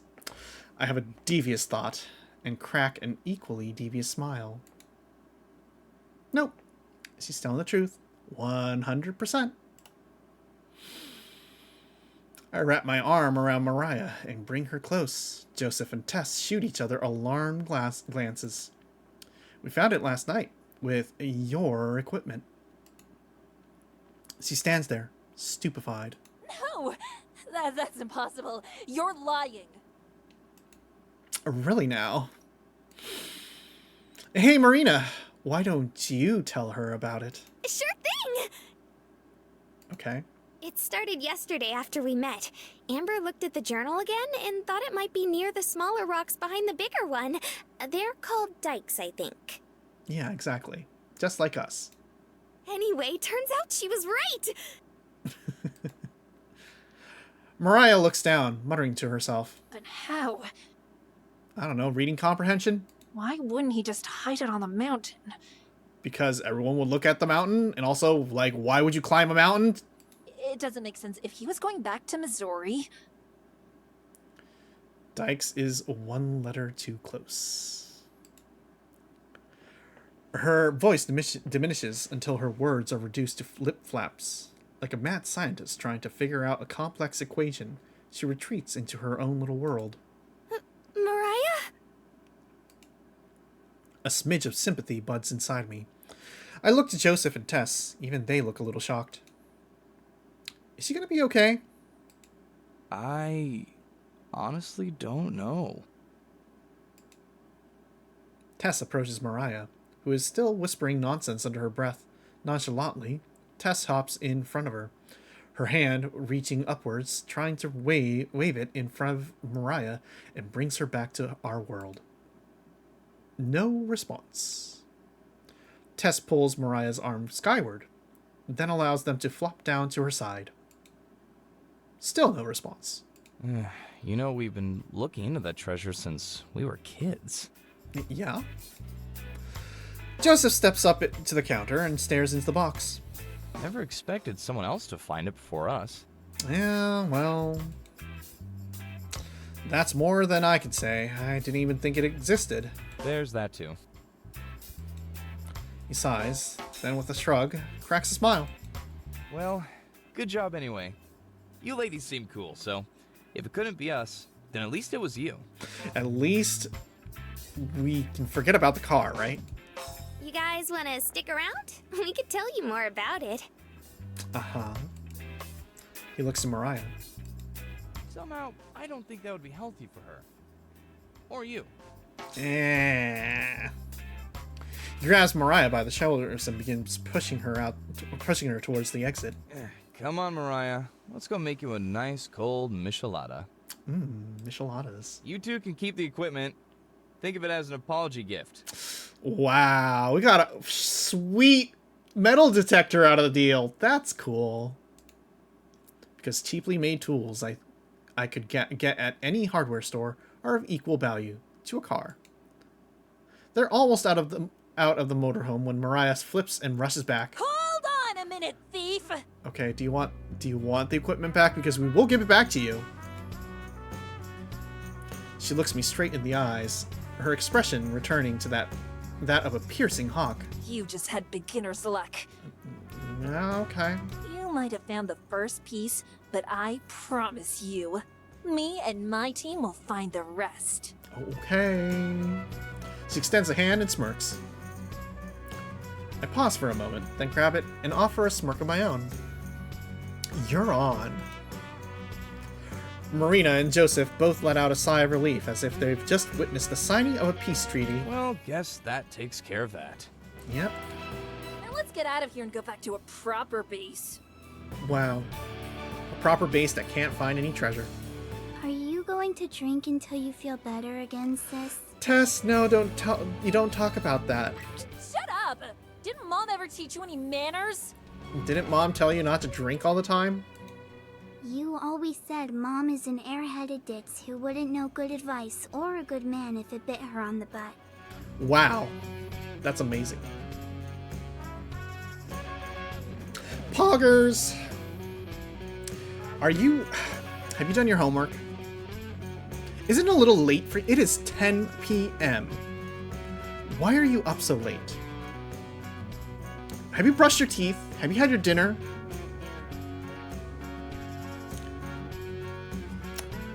Look, you're a trades worker. That doesn't mean anything. Did you eat dinner? Go brush your teeth. Go brush your teeth and get ready for bed. I cannot believe I have to... Oh my goodness. You are such a handful. Yeah, you should brush your teeth, actually. Even if you use like a water pick or, mouthwash, absolutely. But yes. Drink orange juice. Not this late at night, Poggers. I don't even have your full name, but, Oh, yeah. Actually, yeah. You know what? It's fine. Poggers and Poggers, go brush your teeth, brush your hair, brush your arm, I guess, and brush your pajamas on, and brush your bed, and brush yourself to sleep. My lord, cannot believe I raised such a rebel as a child. Okay, there's your mommy redeem. Thank you. Does gurgling mouthwash even help? Who knows. Your futon is very comfy. I'm glad. I'm glad it is. Yeah, no, that's That's the redeem. It's I give mommy vibes at you for like a good 5 seconds or so, and then go back to as if we are complete strangers, which we are.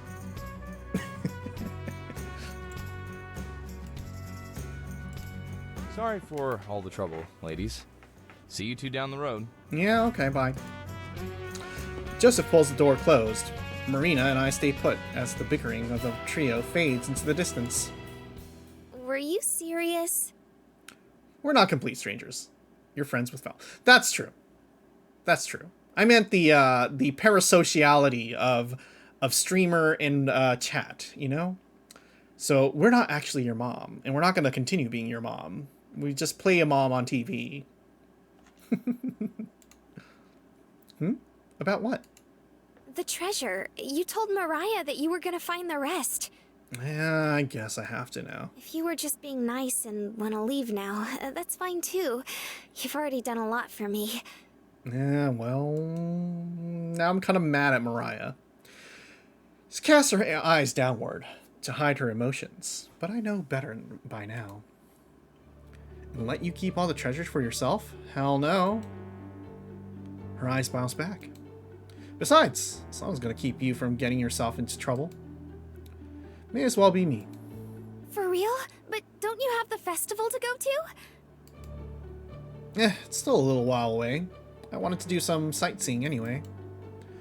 Marina launches forward. Before I can sidestep, she tackles me with the force of a gold-filled freight train. I don't even try to resist. It's futile in the grace of Marina's hugs. Thank you, thank you, thank you, thank you, thank you, thank you, thank you, thank you, thank you! Gosh, she squeaks like an angel or something. Actually, I probably owe you an apology. She cocks her head and looks up at me. I look away, my bashful side taking over. Well, you know, I kept saying it wasn't real and stuff. Hey, don't worry about it. Most people wouldn't have given me the time of day. Yeah, but... Relax. Just figure out where we have to go next. I smile.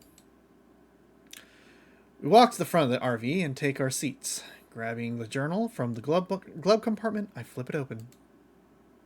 I glance over the second to last entry.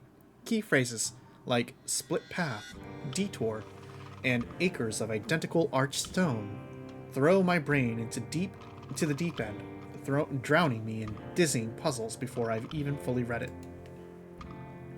Marina peeks over, trying to decipher the entries with me.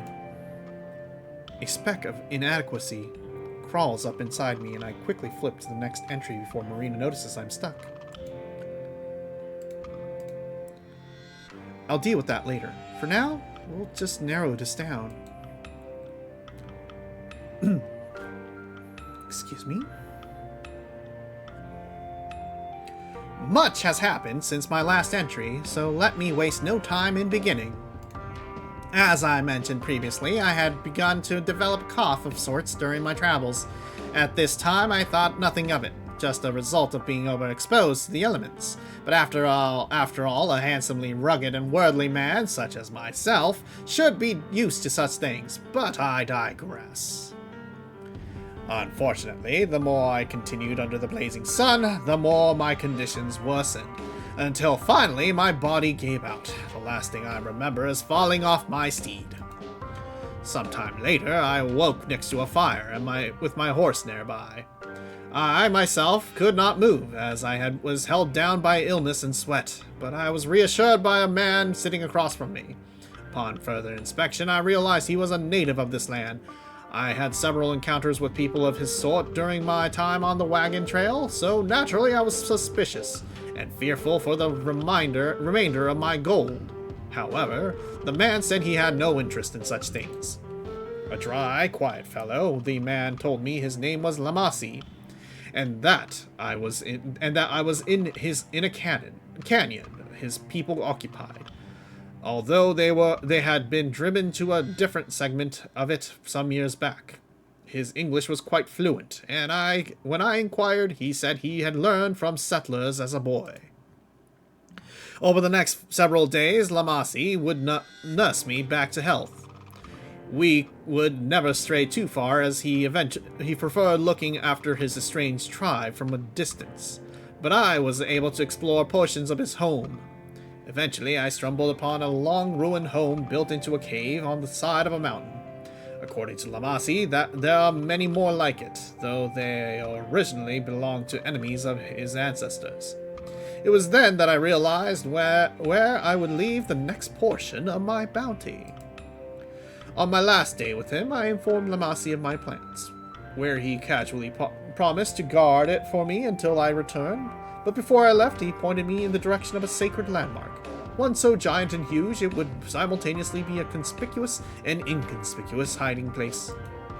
With that knowledge, I bid farewell to my new friend and trusted the gold in his care. Perhaps I will reward him with some of it on the return trip. You're my Lamesi, Amber. I'm her Lamasi. Chat. Maybe not, but sure. Suddenly, my chest feels like a hummingbird is fluttering around in it. I shift my eyes away from her, smile, and hide my face. Thanks. When you strip away the circumstances, I guess I did save and protect her like that Lamasi guy did with the miner. Gorge is like a canyon, right? Yeah. Marina leans in closer and points to the entry strands of her soft hair tickling my cheek. I scoot back and power through it, taking a sharp breath to recollect myself. Basically, yeah. Marina nearly springs out in her seat in burst of realization, her head an inch away from smacking into the ceiling. Oh my god. Oh my god. Did you get it? Does that mean we get to go to the Grand Canyon? Do we get to go to the Grand Canyon, Amber? Oh my god, are we going to the Grand Canyon, Amber? Not unless history decides to rewrite itself. There are a lot of canyons with ruins. One of them is the Grand Canyon. Most of them have been cleared out for hundreds of years. I choked down a groan. Indian ruins aren't exactly rarities around here. Maybe that other entry wasn't so bad after all. So we're looking for a place that was still being used in the 1850s. Marina hunkers down and thinks with me, wrinkles forming on her forehead as she tries to strain out an answer. I'm pretty sure she doesn't even know where to start, but hey, at least she's trying. Well, there is one place. Marina hardly gets a breath out before I crush her dreams once again. Not the Grand Canyon. She slinks back into the chair and quietly pouts. It's still in Arizona, but it's a different place. Canyon de Chelly. The Navajo weren't chased out until 1863, so the timing isn't too screwy. Place is loaded with ruins too. Oh, are they Puebloan ruins? My flow of information stops. She knows what I'm talking about? She can actually pronounce it? Yeah, I'm surprised you know that. Yep, I've been reading some of those travel guides lying around. Super interesting. Oh, nice. Those things must be about as old as I am now. I didn't have the heart to throw them away when I was cleaning everything out. Hey, that's how I did it. It's the best way to learn. Anyway, Canyon de Chelly is pretty damn close to here. She gasps. So it might have lined up with the route he took. Well, I can't be 100% positive, but... I close my eyes and snap the book shut, the air between the pages puffing out at us. Then, with one eye open, shoot Marina a grin. I'm pretty sure.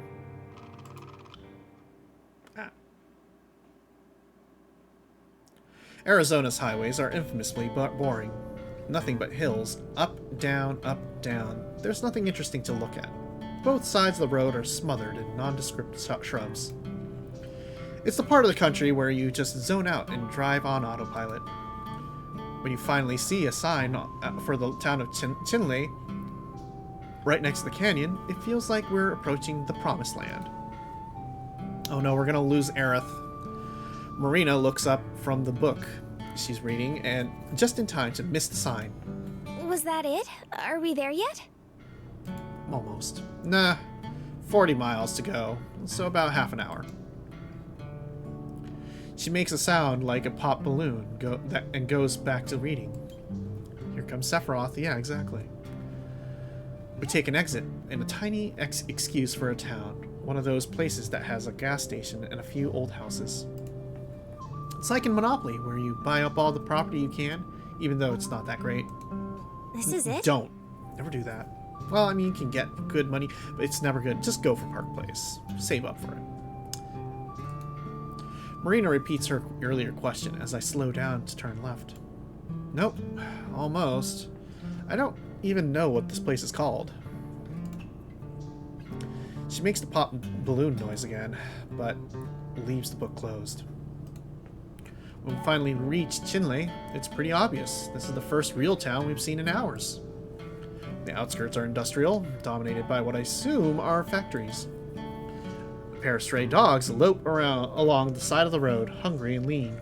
Marina makes a sound of sympathy, pressing her face against the glass as we pass them. Hey, Amber. Can we pee the dogs? We're not getting a dog. But they're so cute. And we could dress them up in a bandana and... You know, you're right, though. No way. I've never gotten why people want to dress their pets up like people. It's cute. You're right, but also, the dog might not enjoy it, okay? Marina pouts. I figured she was joking, but she didn't actually think I would let her get a dog, right?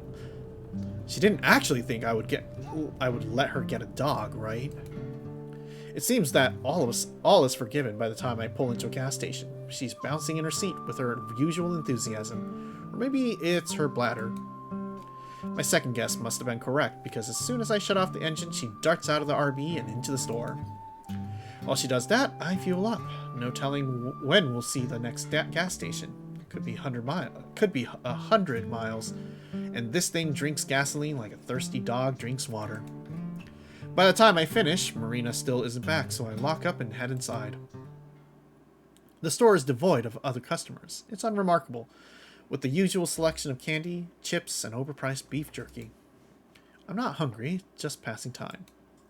Soon, Marina trots out of the bathroom. Glancing around, she spots me and heads over. Want anything? Duh, let's see. There's no slushies here, seems. I leave her to agonize over the candy bars while I flip through some of the travel brochures beneath the window. There are a couple about Canyon de Chelly, which is our destination just up the road. There are flyers for other Arizona attractions too, including the non-local ones. Of course, there are a few brochures for the Grand Canyon, plus a couple must-see sites in Phoenix, the capital. There's even an ad for a novelty just called The Thing in Tucson, but that's far out of our way. Okay, I'm ready. What did you get? I turn around. Marina has a couple king-size candy bars in her hands and a large bottle of Coke tucked under her arm. You seriously need all that? I thought we could share. She gives me her best offended puppy impression. Well, we don't need to get a puppy or dog. We have one right here. She's a puppy girl. Fine, fine. I still don't want anything, but I can't say no to that. Here, I'm going to use the bathroom too. Meet you at the car. Place my wallet atop the pallet of candy she's carrying and send her towards the attendant. When I come back out of the bathroom, Marina's still talking to the clerk. There's a bag in her hand, so she must have already finished paying and gotten distracted talking. I joined the two of them. Closed off, so only the guided tours are open right now. Marina looks like she's seen a ghost. What's up? I take my wallet from where it's just sitting forgotten on the counter. I was just asking about the canyon and the tours and stuff. The clerk nods. Yup. I was saying how if you're here to sightsee, you might have some trouble. A lot of it's closed off because of all the kids coming and causing trouble looking for treasure. Oh. Damn, I'm not surprised, but that's frustrating. What isn't closed off? Well, there are still some tours you can go on. Most of them, I think. But you can't do the self-guided ones. Ah. Marina looks at me, eyes wide. Clearly, she's expecting some solution from me. I just smile at the attendant. Got it. Thanks. And lead a dumbstruck Marina out of the store. As I unlock the RV, Marina prances around me. What are we gonna do? A little bit of B&E, maybe. Well, I'm gonna take a nap. She stops. Huh? I'm tired, so I'm gonna take a nap for a little bit. Checked one of the pamphlets, and there's a tour at 6:30. So we'll just join that one, and then sneak off. We're gonna kill them all! No, that's illegal. Like, on our own? Yeah. Yeah. Her eyes go wide again. Amber, you're a genius! Are we? I twist the lock on of my hair around my finger and glance away. Her constant compliments are a little embarrassing, especially for stuff that seems obvious to me. Thanks. It's not much of a plan, though. Yeah, but at least it's a plan. I thought we were just gonna have to give up or something. Nah, rules are made to be broken and all that. I feel a bit guilty, and will be breaking rules specifically put in place because of people like us, but I can safely say that we'll be more careful than the average treasure hunter. We're special! We're the good people. We're the good capitalists. We're the good billionaires. The legality of it is the only tether that holds when there's any left alive. Yeah, but we're not in it to kill people, okay, poggers? We're not colonizers. We're not colonizers. What are you talking about? Just picturing Mariah, I can easily see her smashing down ancient ruins in her search. But yeah, wake me up at 5:30 unless you're going to nap too. Nope, I'm not tired anymore, so I'll just read some more. No fun. Well, if you are about to commit a bunch of murders, I don't want to know about it. Plausible deniability and all that. All right. Good night. Night-night. I leave her up in the front as I head back to my bed and fall into it. After bunching up my blankets around me, it doesn't take long for me to fall asleep. Ayo. I'll let you know, because you're see, if we know, we're going to report it and also probably call the cops. Because we're not quite a mandated reporter, but we're close to it. I'll let you know. Okay. I wake up slowly, fighting to keep my eyes open. In the back of my head, I feel like something is wrong. It takes a minute before I realize I've overslept. It's 5:45.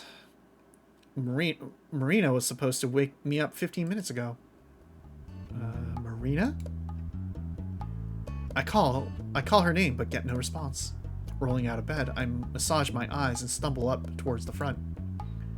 Of course she's asleep, sprawled out on the dash with her head buried in her arms. Looks like she's been out for a while. Jerking her by the shoulder, I shake her awake. What's up, Amber? Her speech is slurred by sleepiness. I ignore the temptation to make the "not you" joke. How's that book you're reading? It's great. I just put it down to... A look of shock spreads across her face. Mounting horror takes over as she realizes the time. Oh god, I'm so sorry. I was just gonna nap, but then I forgot to set an alarm. I mean, to wake me up. Uh-huh. Do you even have a phone? Yeah, that's what alarms are for. Freaking out, she hurriedly tries to buckle her seatbelt, failing several times in her frenzy. I pat her on the shoulder as I sit down. It's not a big deal, but she's so worked up. It's cool. We're not late yet. Ready to go? Marina just nods, staring at the floor. I buckle up and turn the key. The engine roars to life and I throw it into reverse. I have to crane my neck to make sure that I don't run over anyone. Road signs direct us out of town and towards the canyon. After spending so long on the highway, going down these streets with lower speed limits feels restrictive. From the corner of my eye, I watch Marina. She's being abnormally quiet. She fixes her hair, pops her knuckles, and rubs her shoulders, but she doesn't say anything. Finally, I cave. What's wrong with you? Huh? What do you mean? Her tone is stressed. Maybe I'm more intimidating than I think. You're being weird. Super quiet. Oh, I didn't know if you were mad at me or not. What? For falling asleep? She nods. Nah, I'm not mad. Trust me. You'd know for sure if I was. I told you it wasn't a big deal, didn't I? You promise? Pinky swear. Yeah, I promise. Marina bounces in her seat, immediately cheering her. Okay, cool. 'Cause, like, if you were mad at me already, that would be a bad sign. Uh-huh. Actually, I'm more concerned with the fact that you're probably not wearing your seatbelt, Marina. Sign of what? That we wouldn't be good partners. You know, treasure hunting buddies? Buddies, partners? Yeah. Oh, we're partners now, are we? You're the sidekick, right? No way. I'm totally the main character. We're here because of me. No, we're here because I am narrating me. She means partners. Yeah, exactly. Partners in crime. I laugh, causing her to turn away smiling. She's a lot cuter when she smiles. I've been smiling more too, I realize, as I think that it starts to make me sad again. Do I really deserve to be smiling right now? Hey, Amber? Huh? Like she read my mind, Marina snaps me out of it. Can we listen to Super Crush again? Yeah, we can listen to Super Crush. You seriously like that one? Super Crush was one of the groups that Gramps loved to show off to other people because they were so weird. All the members played a different instrument on each album, so it was like a whole other band every time. Yeah, it was different, but in a good way. But in a good way. That's definitely true. With one hand on the steering wheel, I dig around in the bin of tapes by my feet. I flick my gaze between that and the road. Eventually, I find the one I'm looking for. It has a Halloween orange case with text that looks like slime. When it starts to play, Marina hums along. She's almost on key. Guess she liked it enough to remember how the songs go. I crank the volume up, earning a big grin from Marina. The sound is tinny and distorted at this level, more distorted than usual, I mean. But it's also more fun. We need some banjo and a man with a straw in his mouth? Nah, not the right kind of music here. Close. Well, not always close. Our smiles last all the way until we roll into the nearly empty parking lot. As I turn the volume back down, I can tell she's thinking the same thing I am. Amber? Yeah? Shouldn't there be, like, other people waiting here? There probably should. What time is it? Marina twists around to check. 6:20? What the hell? Did they start early? There are other cars around, but they're all unoccupied. My parking job is hasty. I take up 2 spaces. Don't bother correcting it. We hurry out of the RV. I almost forgot the key in the ignition. Have to double back to grab it. Marina's already over at an information desk, probably talking to a ranger.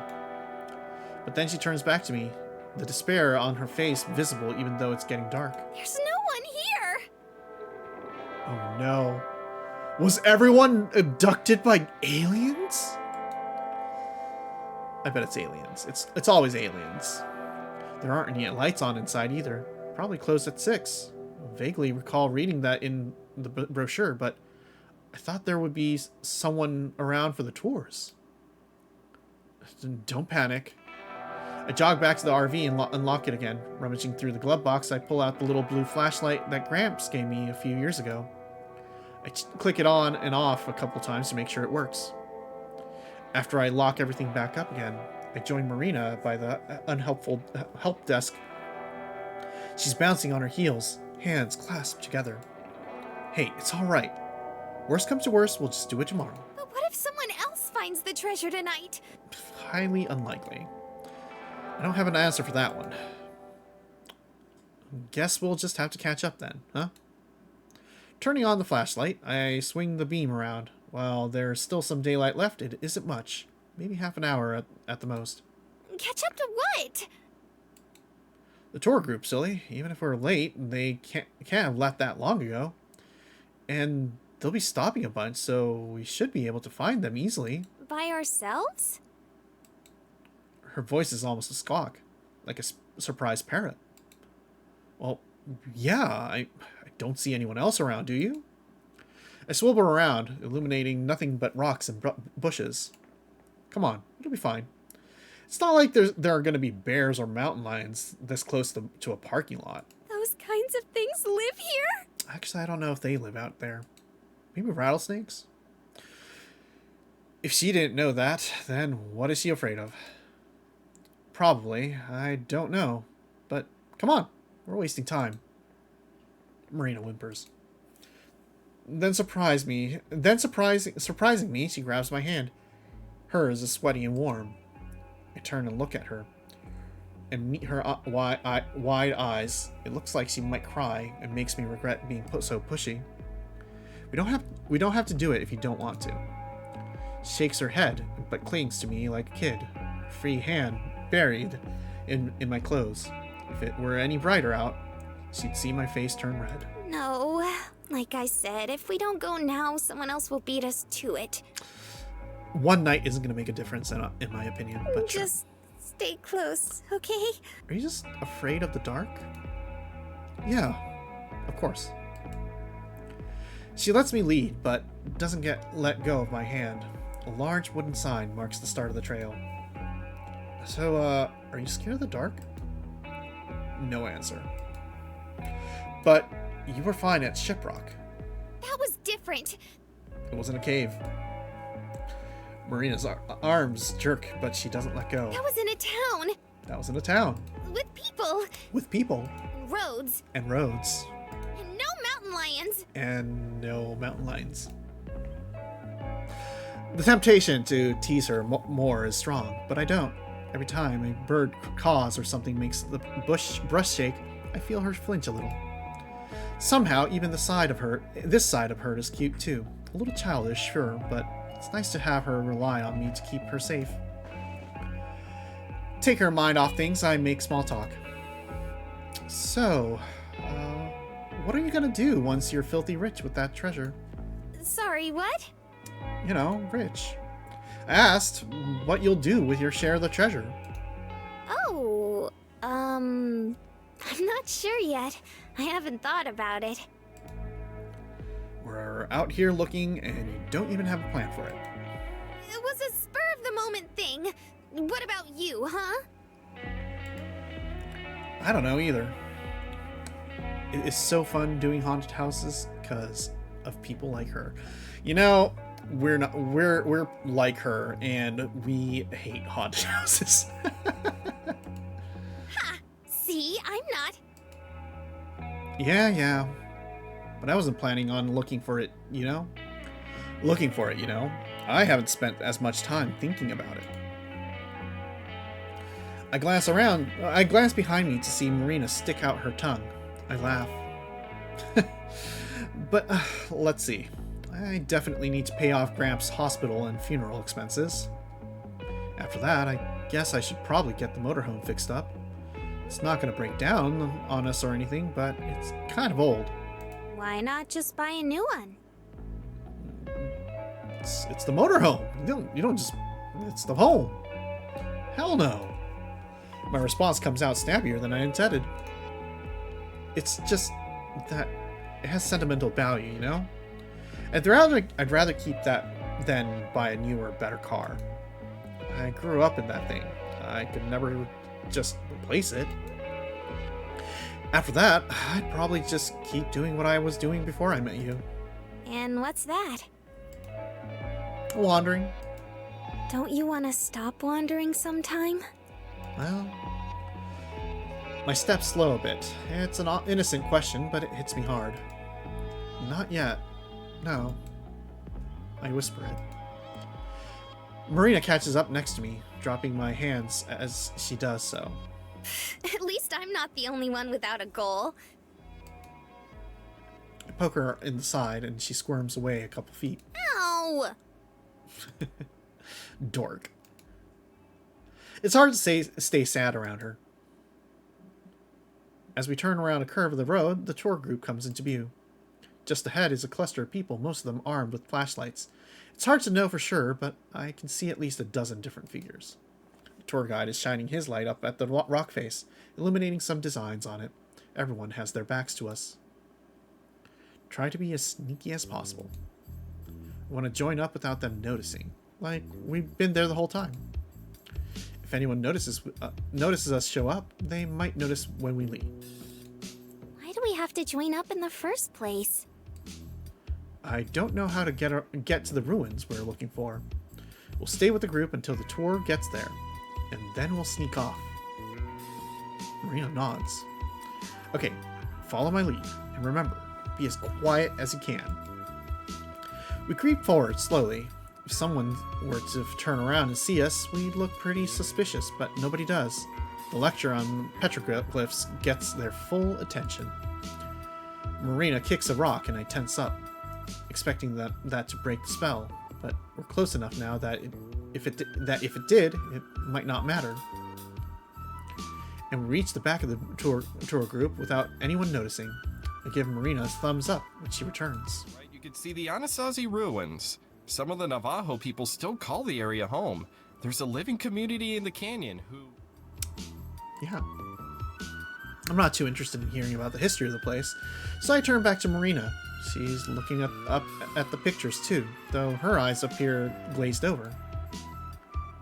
When she catches me staring, she blinks and then smiles. I smile back, though I must look like an idiot just watching her instead of the lecture.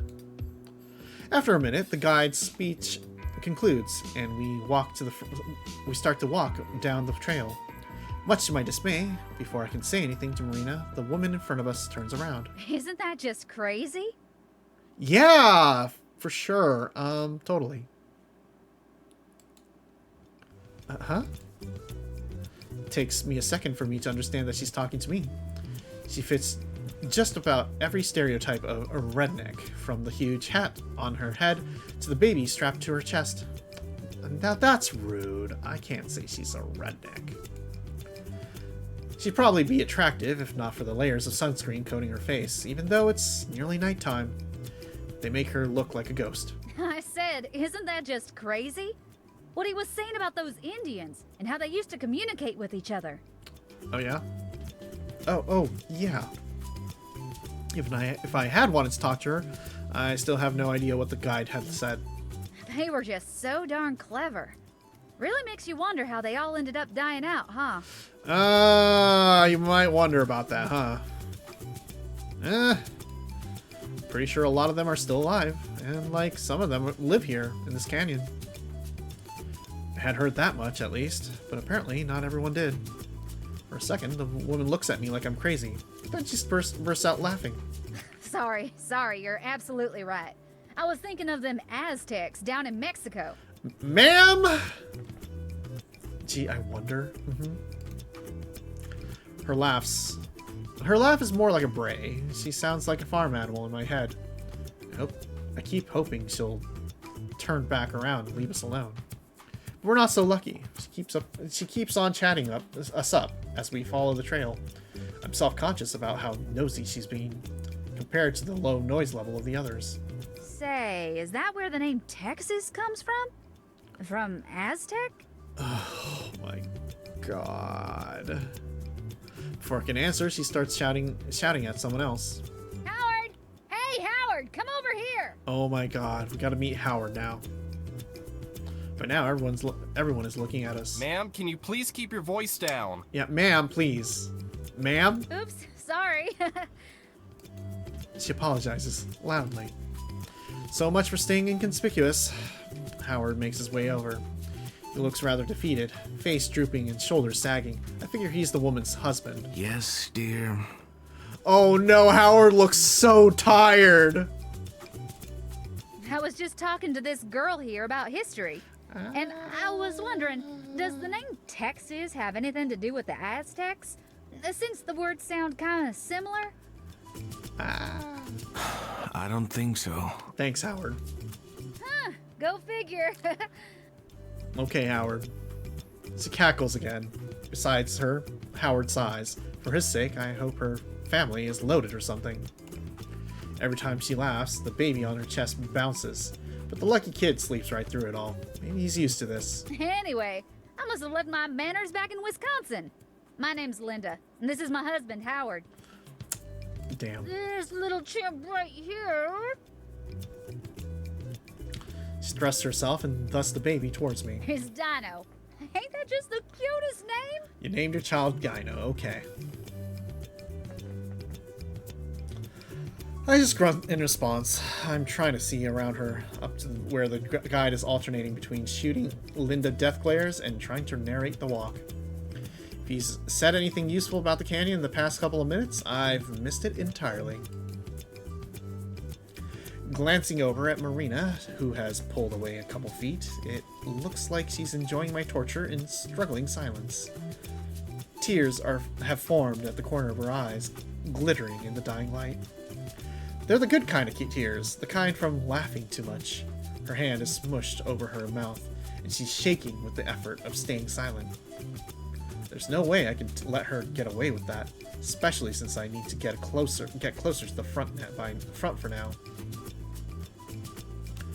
Texas come from Pueblos de los Tejas, which was how the Spaniards called the Caddo Nation who lived in the region. That makes sense. Tejas, yeah, okay, that makes sense. I grab her arm and tuck her over into Linda's line of sight. I'm Jane.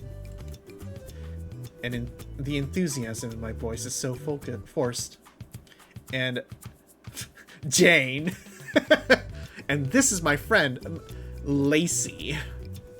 Tejas means friend in the Caddo language. I see. The home of the friends. Our friend homes. Did the Spaniards kill them though? I'm pretty sure. Did the Spaniards commit a colonization fell? Just let me know if they did. They probably did. Did we murder the friends? We probably murdered the friends.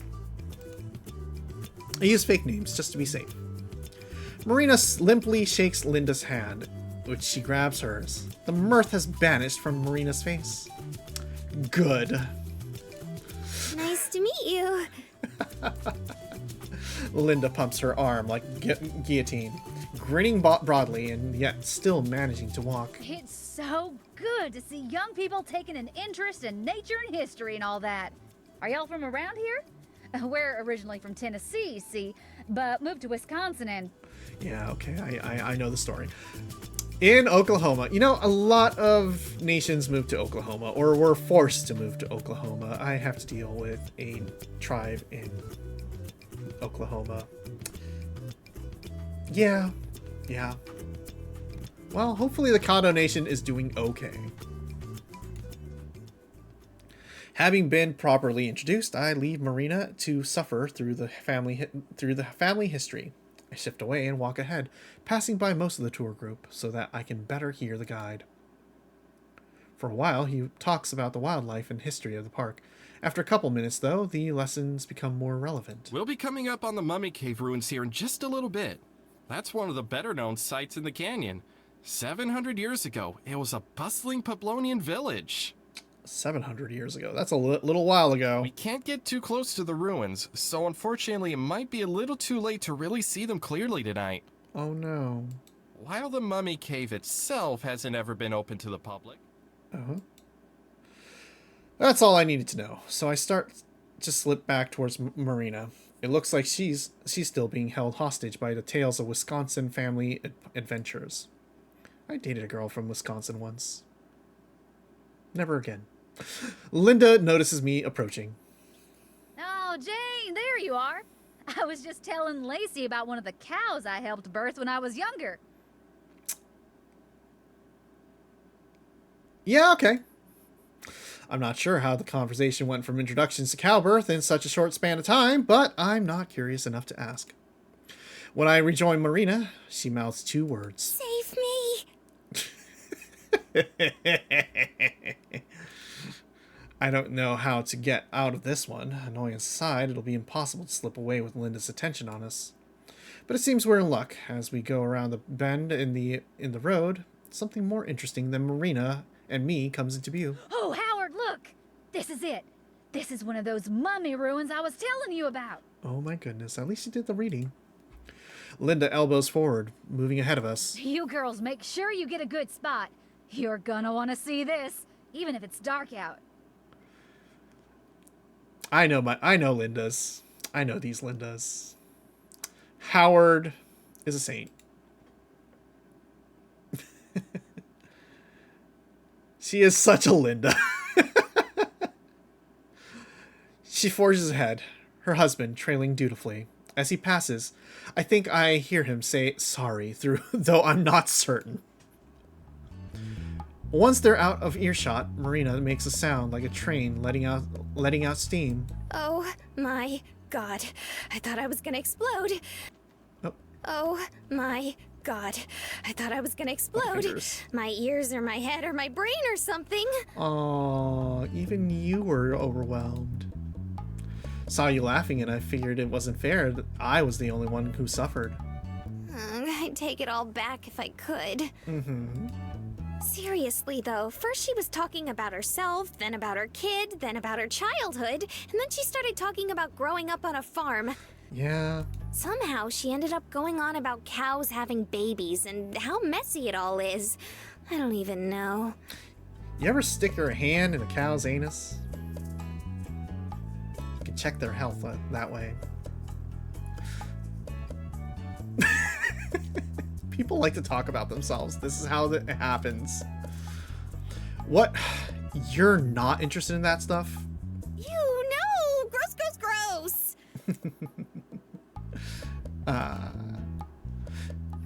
Going in ag school, like an agricultural school, teaches you some things.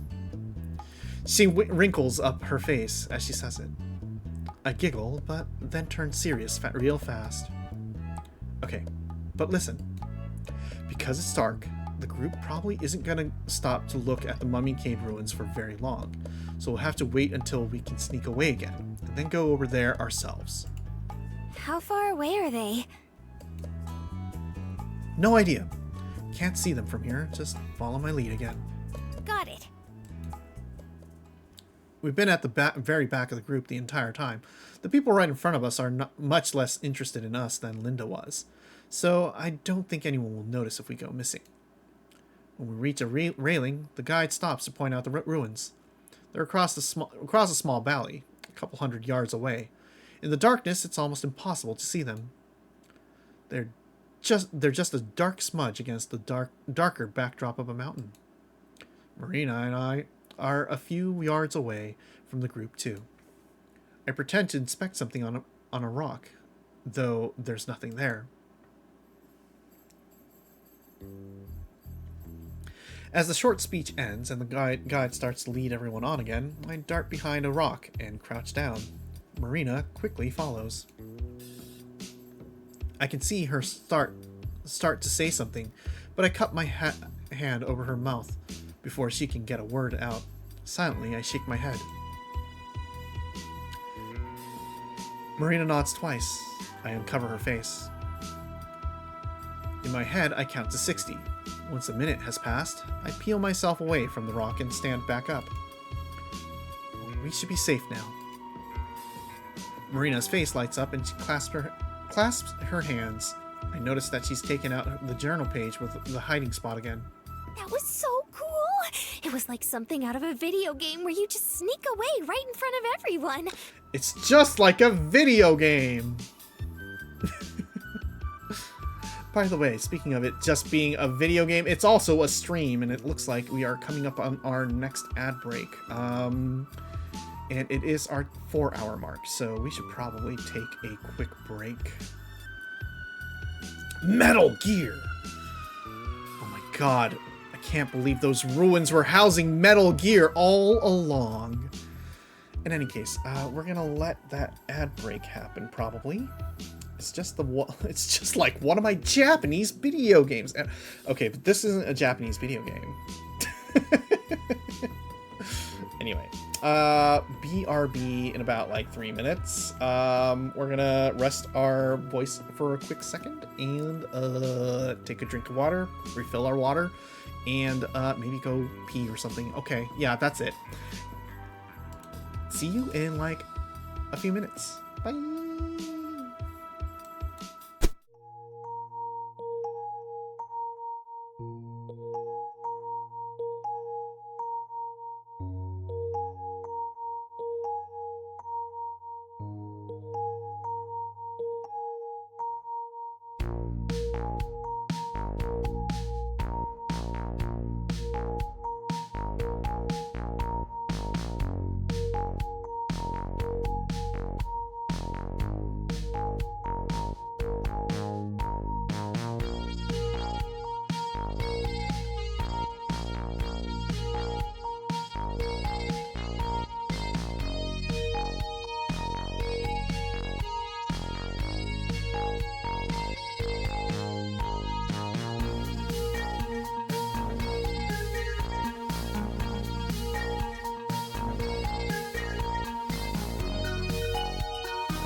Or wait, nope, wrong one. Wrong one. By the way, I'm gonna refund that for you, Shog. Welcome back. Hello. I'm so sorry for just like immediately cutting it out, but I was like, I'm back. Oh no, oh no. Thank you for the redeem though. It's always. Oh my god, is that... I'm guessing if I do this, if I did that, it's probably going to tell me I can't refund it because it gets rid of it. Oh, did you refund it yourself already? Well, okay, that works too. But I think you can't refund it after I deactivate it with the thing. So you might be a little bit shit out of luck. I'm not sure. Hold on. Can I do that? Oh no. I'm just gonna boop. Give that back to you. No, I got it. It's refunded. Haha. Doop-a-doop-a-doop. All right, we're back. We're back. Took a little break. Took a little sip of water. Confronted the horrors on social media. By the way, Sean, I know that you like moderated a 5-hour stream before, and we're approaching another 5-hour stream today, and so don't let us, you know, don't feel like you gotta be modded. We can probably mod ourselves tonight. Just telling you, you can tell me to do it and focus on stream. Oh yeah, for sure. We're just like that, okay? Oh.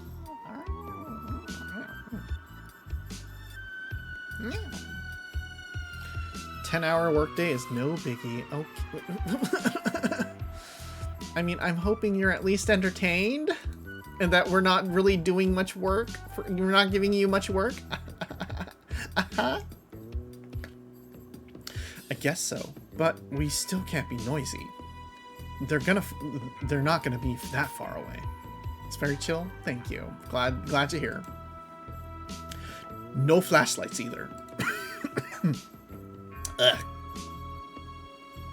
This close up, I can see her face fall at that. Don't worry, I'll be right beside you. Are we just gonna hop the fence and walk over there? Yeah. Unless you have any better ideas. What if they catch us? Then we'll be arrested. Then they'll throw us out. We're not gonna get arrested for trespassing or anything, are we? Maybe. Nah, that'd be too much trouble for them. I say that, although I don't actually know. They might actually call the cops on you because you are trespassing on Native American sacred grounds, you know? But hey. Okay. Okay. The uncertainty in her voice is obvious. I grab the paper from her hands and stuff it into my pocket. Let's go. The longer we wait, the more likely it is that they'll notice us missing. I stroll over the metal rail, hoping that I sound more confident than I am. Honestly, this is pretty risky, and more than a little stupid. But it's also exciting. I duck down underneath the rail. After a moment, Rena does the same. We're officially out of bounds. Across a small field, I can still just barely make out the shape of the ruins. They sit close to the mouth of the large cave that runs up the mountain like a scar. Okay, come on.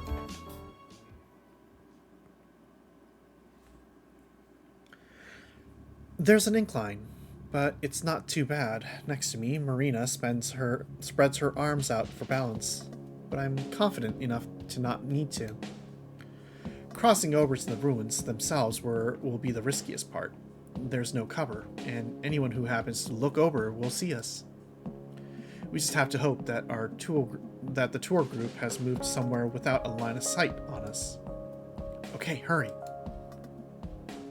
I grab Marina's hand again and start to run. She struggles to keep up, so I slow down a little bit. It takes maybe 2 minutes from one end to the other. When we reach the far wall, Marina's breathing is restrained. You don't do too much running, do you? Not it. Oh. every word is punctuated with a pant. I'm winded too, but fight my lungs to not show it. I have to look strong for Marina. Ready for the fun part? Is it actually fun? Sure, I guess. Not yet. We've still got to get up there. I point to the lip of the cave, a good 50 feet or so above us still. 50 feet's no joke! Marina's face goes pale as she stares at the sheer rock wall in front of us. We're not gonna have to climb that, are we? How else? I wait a second for the shock to hit her face before I laugh and shake my head. Just kidding, come over here. A short distance away is a slope, somewhat steep, but not too long. It leads up to the part of the cave close to the ruins. We actually do have to go up this one. Her face still looks doubtful. I don't know if I can get up that. Let me tell you, if you're not fit and you have to go up 50 feet, even if it's like a gentle-ish incline, that's murder. Sure you can. Look, it's easy. It's easy. Look. I hike up a couple steps. Dirt and a bit of gravel tumble down past my feet, but it's mostly stable. It's almost all dirt. If it was loose rock, we'd be in trouble. Still, looking uncertain, Marina takes a careful step up behind me, then another. She slides back down a little bit with each step. Try to spread your weight. Try to spread out your weight a little bit more evenly. You don't want to lose your balance and fall over. By doing what I say, she's able to reach where I'm standing. Good job. Now, just do that like 50 more times. Marina groans. But I've already started. I glance back behind me. She's trailing only a couple steps back. For all her worrying, she's doing okay. I'm just about to compliment her when I feel the earth shift beneath me and my foot slides loose. With a yelp, I lose my balance, arms flailing as I try not to fall. Then, faster than I can process, Marina's arm shoots out and grabs my sleeve. She tugs me back upright. Are you okay? Oh my god, is your ankle alright? It's not broken, is it? Panic is clearly painted across her face. No, I'm fine. The only thing injured is my pride. Are you sure? Yeah, but my pride is pretty hurt. Yeah, thanks. Good save. We climb up the rest of the way, together, but slowly. At the top, both of us stretch and catch our breath. This wasn't so bad, was it? Besides the part where you almost died, maybe. Yeah. I'm fine. Suddenly she notices a bone sticking out. Oh no. Good night. Heading off. Oh, good night to both of you. Good night, Tara. Good night, Gen. Thank you so much for joining. It is getting pretty late, so we might, we'll finish up this section and then probably call it. And I'm not sure if it's going to be well, I'm sure that the second stream for this will also be about, maybe not this long, but it'll be a good 2-part streamer, I think. Yeah. Oh, you were saying good night to Tara. Okay. You're welcome to stay as well. But yes, thank you so much, Tara. Okay. Oh yeah, I guess it is pretty late for Tara especially. And it's getting pretty late for you too, Gen. So if you need to hop out, please don't hesitate. Besides, the part where you... Okay. Oh yeah, we already read that part. I didn't almost die. Besides, that's what I call... Well, that's what I have a sidekick for. She gives me a playful shove. Hey, I told you, I'm not the sidekick here. Uh-huh. You'll still have to earn the title of captain or commander or whatever it is. And you can do that by finding this thing before I do. You like hanging around for a bit? Because our voice is relaxing? I'm glad that our voice is soothing. Now that we're actually up in the ruins themselves, it's more clear just how tough this is going to be. The cave stretches a long way, like a deep scar in the mountain. Delicate clay buildings, some barely as tall as we are arranged throughout. They say this was a village, but it's hard to imagine anyone living here. Everything is so cramped and small. Where do you think we should start? I don't know. Hard to say. It won't be anywhere obvious. Remember, people have been studying this place for decades. What if someone already found it? Like a long time ago. Yeah. I shrug. That's probably impossible to see. The sun has now gone entirely down, leaving us in shadow darkness. I wonder why Marina doesn't seem bothered by it this time. If they did, then I haven't heard anything about it. We just gotta start looking. Try to be careful, though. I feel bad being here. Maybe this was a bad idea. This is a terrible idea. Be super careful, then. And watch for spiders. I flick on the spare flashlight and pass it to her, just in time to see the look of disgust in the mention of spiders. We split up, staying close to each other, but not overlapping where we look. I get down on my hands and knees, shining a light into every corner and cranny that I can. I worry that our lights might be visible from a distance, even though they aren't very powerful. The only alternative would be sneaking over in broad daylight, and we'd be much more likely to be caught then. I'm not finding anything except dirt. I brush my fingers along the clay bricks in hopes of finding a loose stone or secret compartment, but there's nothing like that. Nearby, Marina's doing the same thing. She's hitched up her dress so that it doesn't drag on the ground, and I force myself to look away rather than stare. She offers quite a view, though. Quite a view. After a moment, Marina giggles. I'm not sure why. I haven't spoken at all, because I don't want our voices to echo in the cave and give us away. But silently searching gets tediously fast, so I decide to try whispering. What's so funny? I don't know. Everything, I guess? I was just thinking how weird this is. Yeah, this is pretty weird. Like, it's just so random, you know? Yeah, why are we here? Right, alright, ours. Alright, Aristotle. Who's that? Oh my god. Never mind. But yeah, it's kind of crazy. Deciding that the building I was scouring is a lost cause, I move on to the next one. I know it's probably not a big deal for you since you do this stuff all the time, but this is honestly the most fun I've ever had, I think. Have we ever been... is this something we do on the regular? I don't know.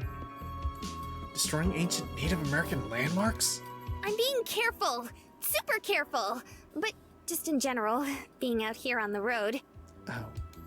I thought maybe I was making a mistake when I left, but not anymore. I mean, you did kind of lose your car, and your wallet, and your phone. I'm glad. And I am. I really am. Guess it worked out well for both of us. Can't see her from here, but I know she's smiling. Then she's giggling again. Oh, Amber, you're a big ol' softy after all, aren't you? I cannot believe she's got me like this. Am not. I take it back. I should have left you on the side of the road. This time, we both laugh. After that, we lapse back into near silence. Just the sound of us crawling around, or occasionally moving to another building to search. Soon, the happy atmosphere starts to dissolve as we start getting frustrated. Or at least I do. It takes maybe 20 minutes before we've looked over all the buildings. There aren't too many, and combing over them isn't that hard. But we don't find anything. Not even a clue or hint that we're in the right spot. Sighing through my nose, I start double-checking around some of the larger homes. All the crawling and bending is starting to take a toll on me. When I straighten up, my back is sore, and sweat presses my hair to my forehead. We should have brought some bottles of water with us.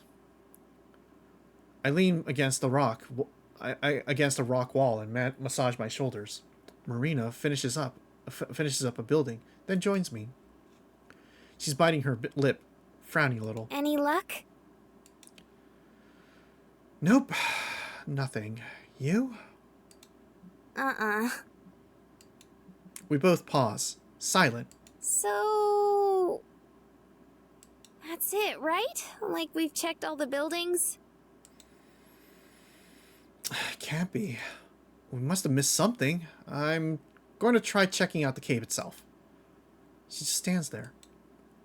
Watches as I head over to the far side. I shine my flashlight up and down again, up and down and up again, examining each inch of the rock. There's got to be a crevice where the gold's stashed. Or some other hiding place. There has to be. But none of the cracks are wide enough or deep enough for something like that. A few minutes later, I pass by Marina, still in the same place. I check her face as I go. Her eyebrows are furrowed, and she looks worried. I keep hunting. Images of Mariah triumphantly holding up the gold spur me on. Just the thought of her smug grin pisses me off. When I reach the other end of the cave, I double back and check it again. And again. Finally, Marina pulls away from the wall. I hear it, but don't see it. Amber, come on. There's no way. Her voice is a knife in my heart. It hurts because I know she's right. I sigh and flick off my flashlight. Standing there, I look at the invisible ground and have to admit the truth to myself. It's not here. There's no treasure to be found in the Mummy Cave ruins. Either that... okay. Either that, or either we got it wrong, or someone beat us to it. Whichever is the answer, there's nowhere else in here that it could be. I make my way back to Marina slowly. I feel stinging tears of frustration beginning to well up in my eyes, which surprised me. Meow. Yeah, she needs a head pat. Hold on, I'm gonna give her a head pat. Just gonna, hold on. We're just gonna put this, give that, and, yep. A little bit of that. You need a head pat. You're getting a head pat. That is you getting a head pat, and, okay, we can go. All right. Abruptly, I stop walking towards her and spin around. I don't want Marina to see. There's the sound of crunching dirt as she walks over. Amber? There's worry in her voice. I shake my head. I don't know if she can see it. She lays her hand on my shoulder. The two tears manage to leak out of my eyes. I shake my head again. Amber, it's okay. No. I'm sorry. I screwed up. I was wrong. There's nothing here. I know there isn't. Seriously, that's okay. I sob, not even knowing why. Damn it. Damn it. Get a grip, Amber. I wench my eyes shut. Before the waterworks really start, it burns, but I manage to hold back. Taking deep breaths, I get myself under control. That is a totally different artist.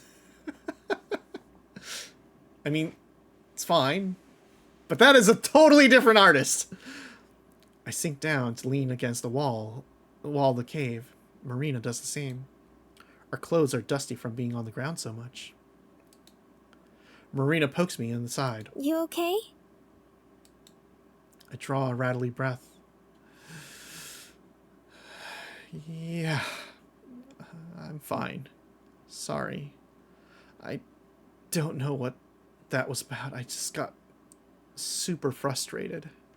You're grieving, girl. Yeah, I could tell. Can it? I flicker her, or can it? I flick her gently on the knee. But, That was kind of embarrassing. No, it's okay, really. I cry all the time at home. Don't worry. Marina, are you okay? It's just... It's like losing. Not finding the treasure? I mean... So I'm mad for wasting all our time on this. Aren't you? No, why would I be? I'm just here to... The real treasure was the friends we made along the way. She sounds genuinely surprised. Because now we're behind on the next one, too. What if someone beat us to all the rest of them? Now you sound like me. Oh, God. Is there a cure? Meanie. But really, I had fun, so I don't think it was a waste of time. The real treasure was the girlfriends we made along the way. Even if we're not, like, super rich now, I'm glad we came here. Okay.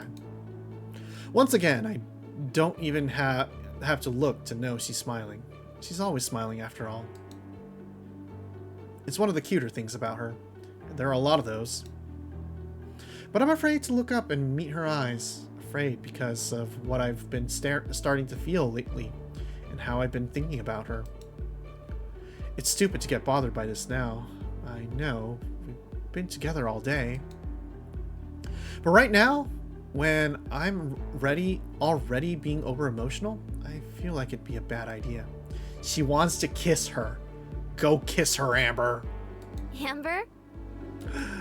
And then, by reflex, I do it anyway. Oh, hell yes! I look over, and I was right. My heart flutters a little, but the smile I was anticipating has been replaced by yet another look of concern. Yeah, you're right. I guess it wasn't so bad. She brightens up immediately. For real? For real, for real. Mm-hmm.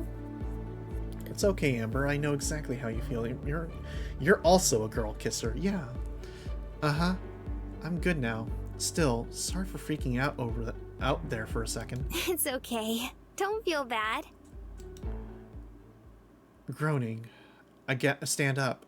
I'm definitely gonna be sore tomorrow. We should get out of here, though. The longer we spend, the more likely we're going to get caught. It's been probably 45 minutes or so since we ditched the tour group. Hopefully they didn't get search and rescue out looking for us. I offer my hand to Marina, who's still sitting on the ground. She takes it, and I haul her to her feet. After dusting herself off, we both walk to the edge of the cave. It's impossible to see anything.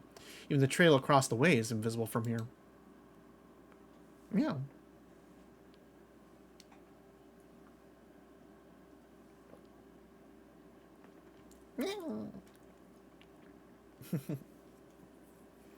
Oh wow. Thank you for the hydrate. Thank you for that, Pats.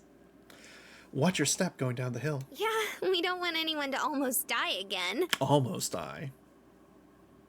Going down the hill is easier than going up, though we still have to be careful. We make it to the bottom without incident.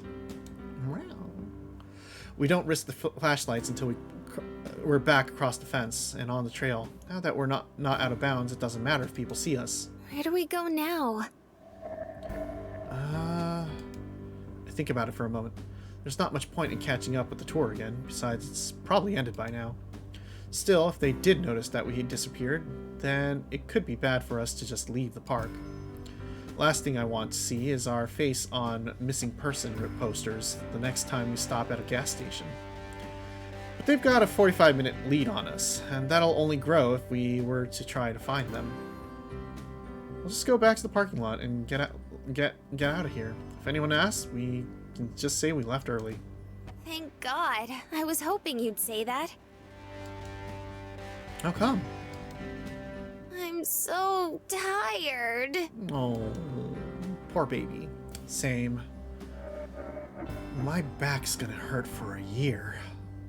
My back is feeling a little bad, so you're gonna actually lay down? Okay, yeah. Please rest up. Have a good night, okay? Yeah, thank you so much. Thank you for coming tonight. And we're about to wrap up, I think, too. Once this night is over and it's the next day, we'll probably save and call it there. So many head pats from you tonight. Thank you. At least you have the comfy bed. Are we gonna ask her to join? Hey, you could always... grab some more pillows from the closet if you need. Yeah, hot dog hearts. Thank you. Nom nom nom. There are more? There are more. Oh yeah, Gramps liked to have a zillion pillows when he slept. Oh. Oh. She sounds let down. Oops, maybe I should have made that connection there. Don't worry. They weren't like his special pillows or anything. You can use them. All right. Amber, please. Just kiss her. Invite her to your bed. And find the real treasure of a girlfriend. Damn, she really starts to worry when I mention him. Guess there's good reason for that. Yeah, you're hung up on your dead grandfather. And she's hoping you pay attention to her. Right now, though the thought is a familiar jab of sadness, and I'm not about to break down, I'm doing okay for now. We're quiet the rest of the way down the trail, though, without asking to stick to the slow pace of a guided tour. It's actually a quick walk. There aren't any other hikers out, which surprises me. It's dark, but not that late. As we reach the parking lot, it seems we had perfect timing, or maybe perfectly awful. Spilling out of the trailhead on the other side of the tour, other side is the tour group that we were briefly part of. I recognize the tour guide as well as... Oh, there you girls are. Linda. She came from my blind spot before we had time to hide. I don't even try to force a smile as I turn to face her. She strolls up to us, Dino still asleep. Howard's nowhere to be seen, though. Maybe he's in their car. I was hoping to see y'all before you left. Oh no, Linda. Yeah, we were pretty tired, so we came back early. Oh, I'll bet you are. She winks at me. Like she's in on the joke. Problem is, I don't know what the joke's supposed to be. Oh my god, Linda, I'm out. Everyone thinks we're fucking. Except Amber. What do you mean? Don't think I didn't notice you two running off now. Figured you were, you know.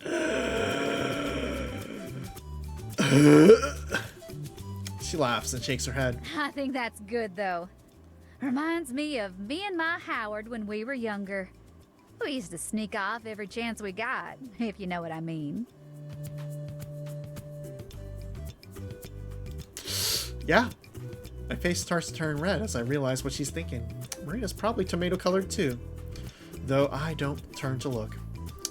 We're not... No need to be embarrassed or anything like that. And besides, at least you won't get pregnant. At least we won't get pregnant.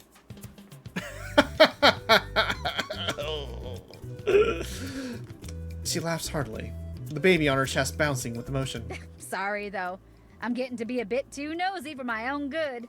Y'all girls be safe out there. It was nice to get to know you. Thanks. Maybe the real treasure was the...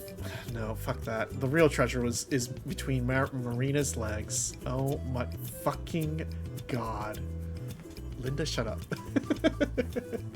She grabs my hand from my side and pumps it in a vigorous handshake. You know, if you think what we were doing, you're shaking the hand that probably was up Marina's.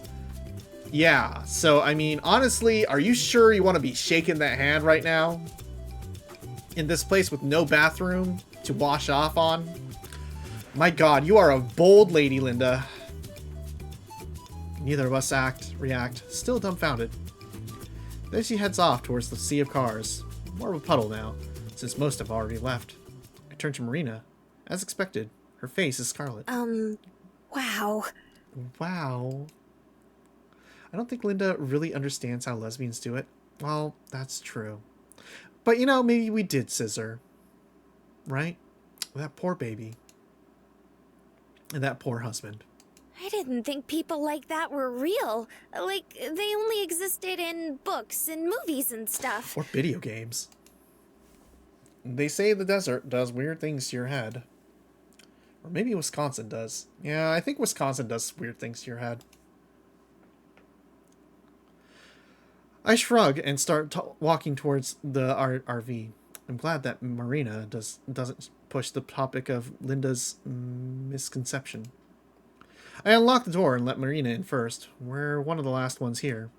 Before I pull the door shut, I take a final look at the Canyon de Celli, or what little of it I can see. It may have been a bust, but like Marina said, it wasn't a total waste of time. I heard Wisconsin makes you talk about cheese curds and never shut up. Yeah, that's kind of what Wisconsin is like. You're like, hey, you know Wisconsin? Cows, cheese, dairy products. Absolutely. Okay. I think that's where we'll call it today. And we'll finish up this game next time, probably. Hopefully. Marina and Amber are going to actually kiss. Because, I mean, honestly, they should be kissing. They should be kissing. Yep. Canyon de Celli. Alright.